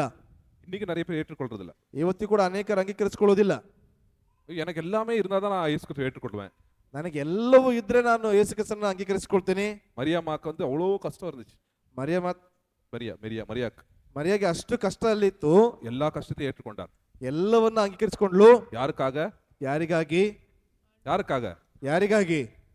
இயேசு கிறிஸ்துக்காக. ಯೇಸುವಿಗಾಗಿ. அவர் சித்தம் நிறைவேறணும். ಆತನ ಚಿತ್ತ ನೆರವೇರಬೇಕು. அது அவ்வளோ பெரிய ஆண்டவர் என் கூட இருக்கிறார். ಅಷ್ಟು ದೊಡ್ಡ ದೇವರು ನನ್ನ ಜೊತೆಯಲ್ಲಿದ್ದಾರೆ. யோசிச்சிருப்பாங்க 2 பேர், எதுக்கு இவ்வளோ பெரிய ராஜா பறக்க போறாரு, ஏன் வந்து இப்படி எல்லாம் நடக்குது நம்ம வாழ்க்கையில? ಆ ಇಬ್ರು ಯೋಚನೆ ಮಾಡಿರಬಹುದು, ಎಷ್ಟು ದೊಡ್ಡ ರಾಜನು ಹುಟ್ಟುವುದಕ್ಕಿದ್ದಾನೆ, ಯಾಕೆ ಇದೆಲ್ಲ ನಡೀತಾ ಇದೆ ನಮ್ಮ ಜೀವಿತದಲ್ಲಿ?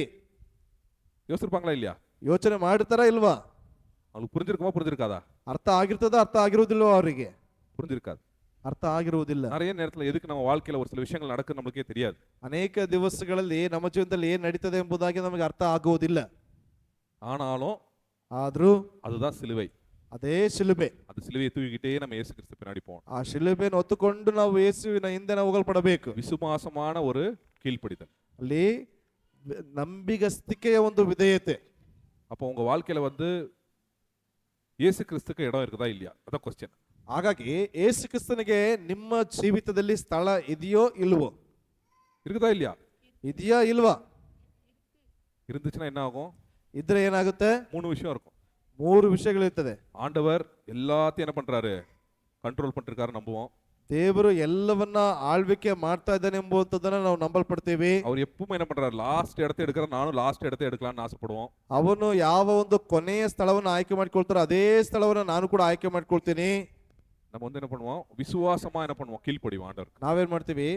ನಂಬಿಗಸ್ತಿಕೆಯಲ್ಲಿ ವಿಧೇಯತೆಯನ್ನ ತೋರಿಸುವಂತವರಾಗಿರ್ತೀವಿ. ஆண்டவர் நீங்க எனக்கு புரியுதோ புரியலையೋ, ದೇವರೇ ಇದು ನನಗೆ ಅರ್ಥ ಆಗುತ್ತೋ ಅಲ್ಲ ಅರ್ಥ ಆಗುವುದಿಲ್ವೋ? நிறைய விஷயம் உங்க வாழ்க்கையில இயேசு கிறிஸ்து இருக்கும்போது புரியாது, ಎದಕ್ಕೆ நடக்குதுனே புரியாது. ಅಲ್ಲಿ ಅನೇಕ ಸಂದರ್ಭಗಳಲ್ಲಿ ಯೇಸು ಕ್ರಿಸ್ತ ಇರುವಾಗ ಯಾವುದಕ್ಕೆ ಇದು ನಡೀತದೆ ಎಂಬುದಾಗಿ ಅರ್ಥ ಆಗುವುದಿಲ್ಲ.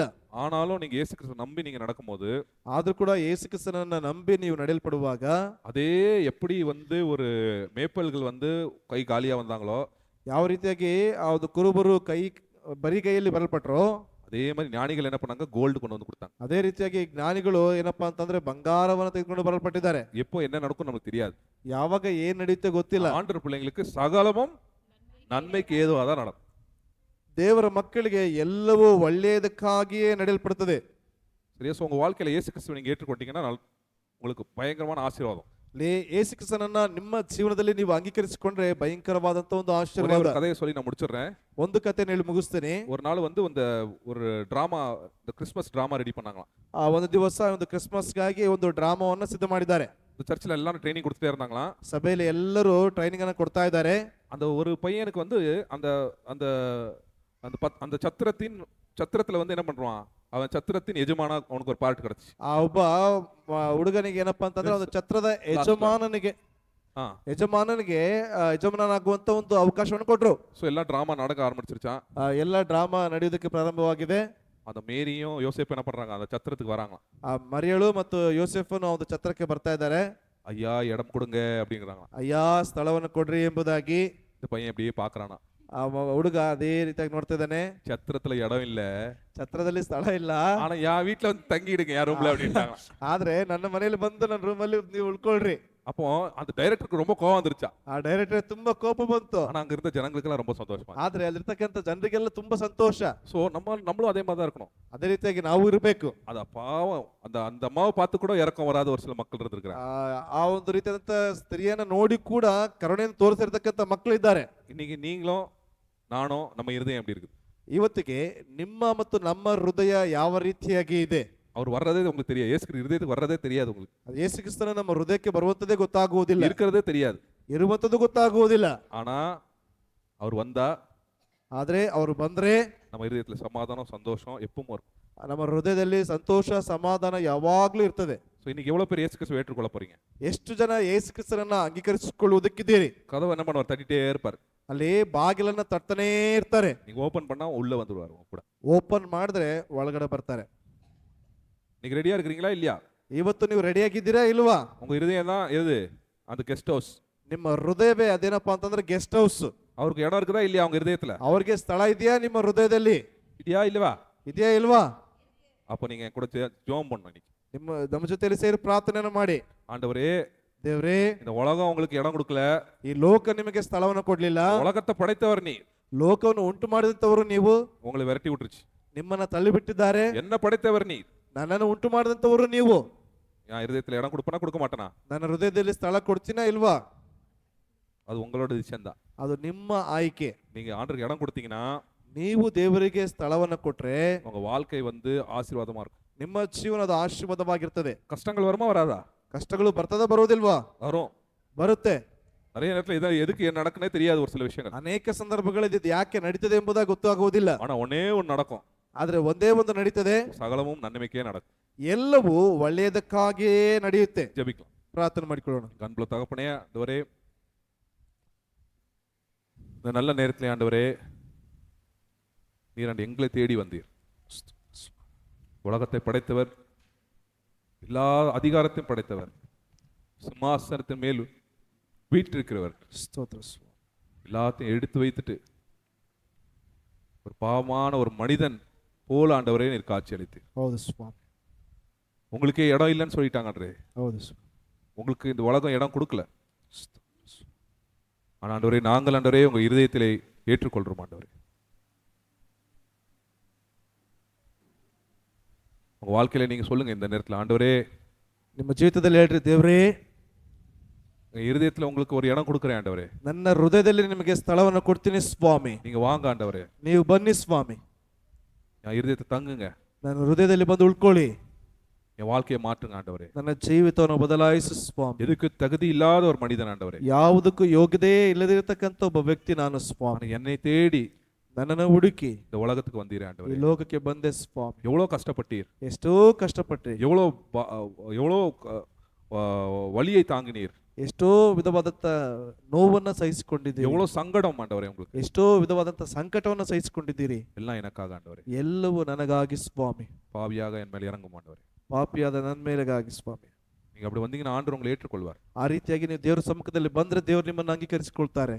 அவர் வந்து ஒரு உடைந்து போன இருதயத்தை ஒரு நாளும் தள்ளப்பட்டார். ಅಲ್ಲಿ ನೋಡ್ತೇವೆ, ಮುರಿದು ಹೋದಂತ ಹೃದಯವನ್ನ ಒಂದು ದಿವಸವಾದ್ರೂ ಕೂಡ ಅವರು ತಳ್ಳಿ ಹಾಕುವುದಿಲ್ಲ. உங்க சின்ன வயசுலயே வாலிப வயசுலயே நீங்க ஆண்டரை ஏற்றுக்கொள்ளுங்க. ಈ ಚಿಕ್ಕ ವಯಸ್ಸಿನಲ್ಲೇ ದೇವರನ್ನು ನೀವು ಅಂಗೀಕರಿಸಿಕೊಳ್ಳ್ರಿ.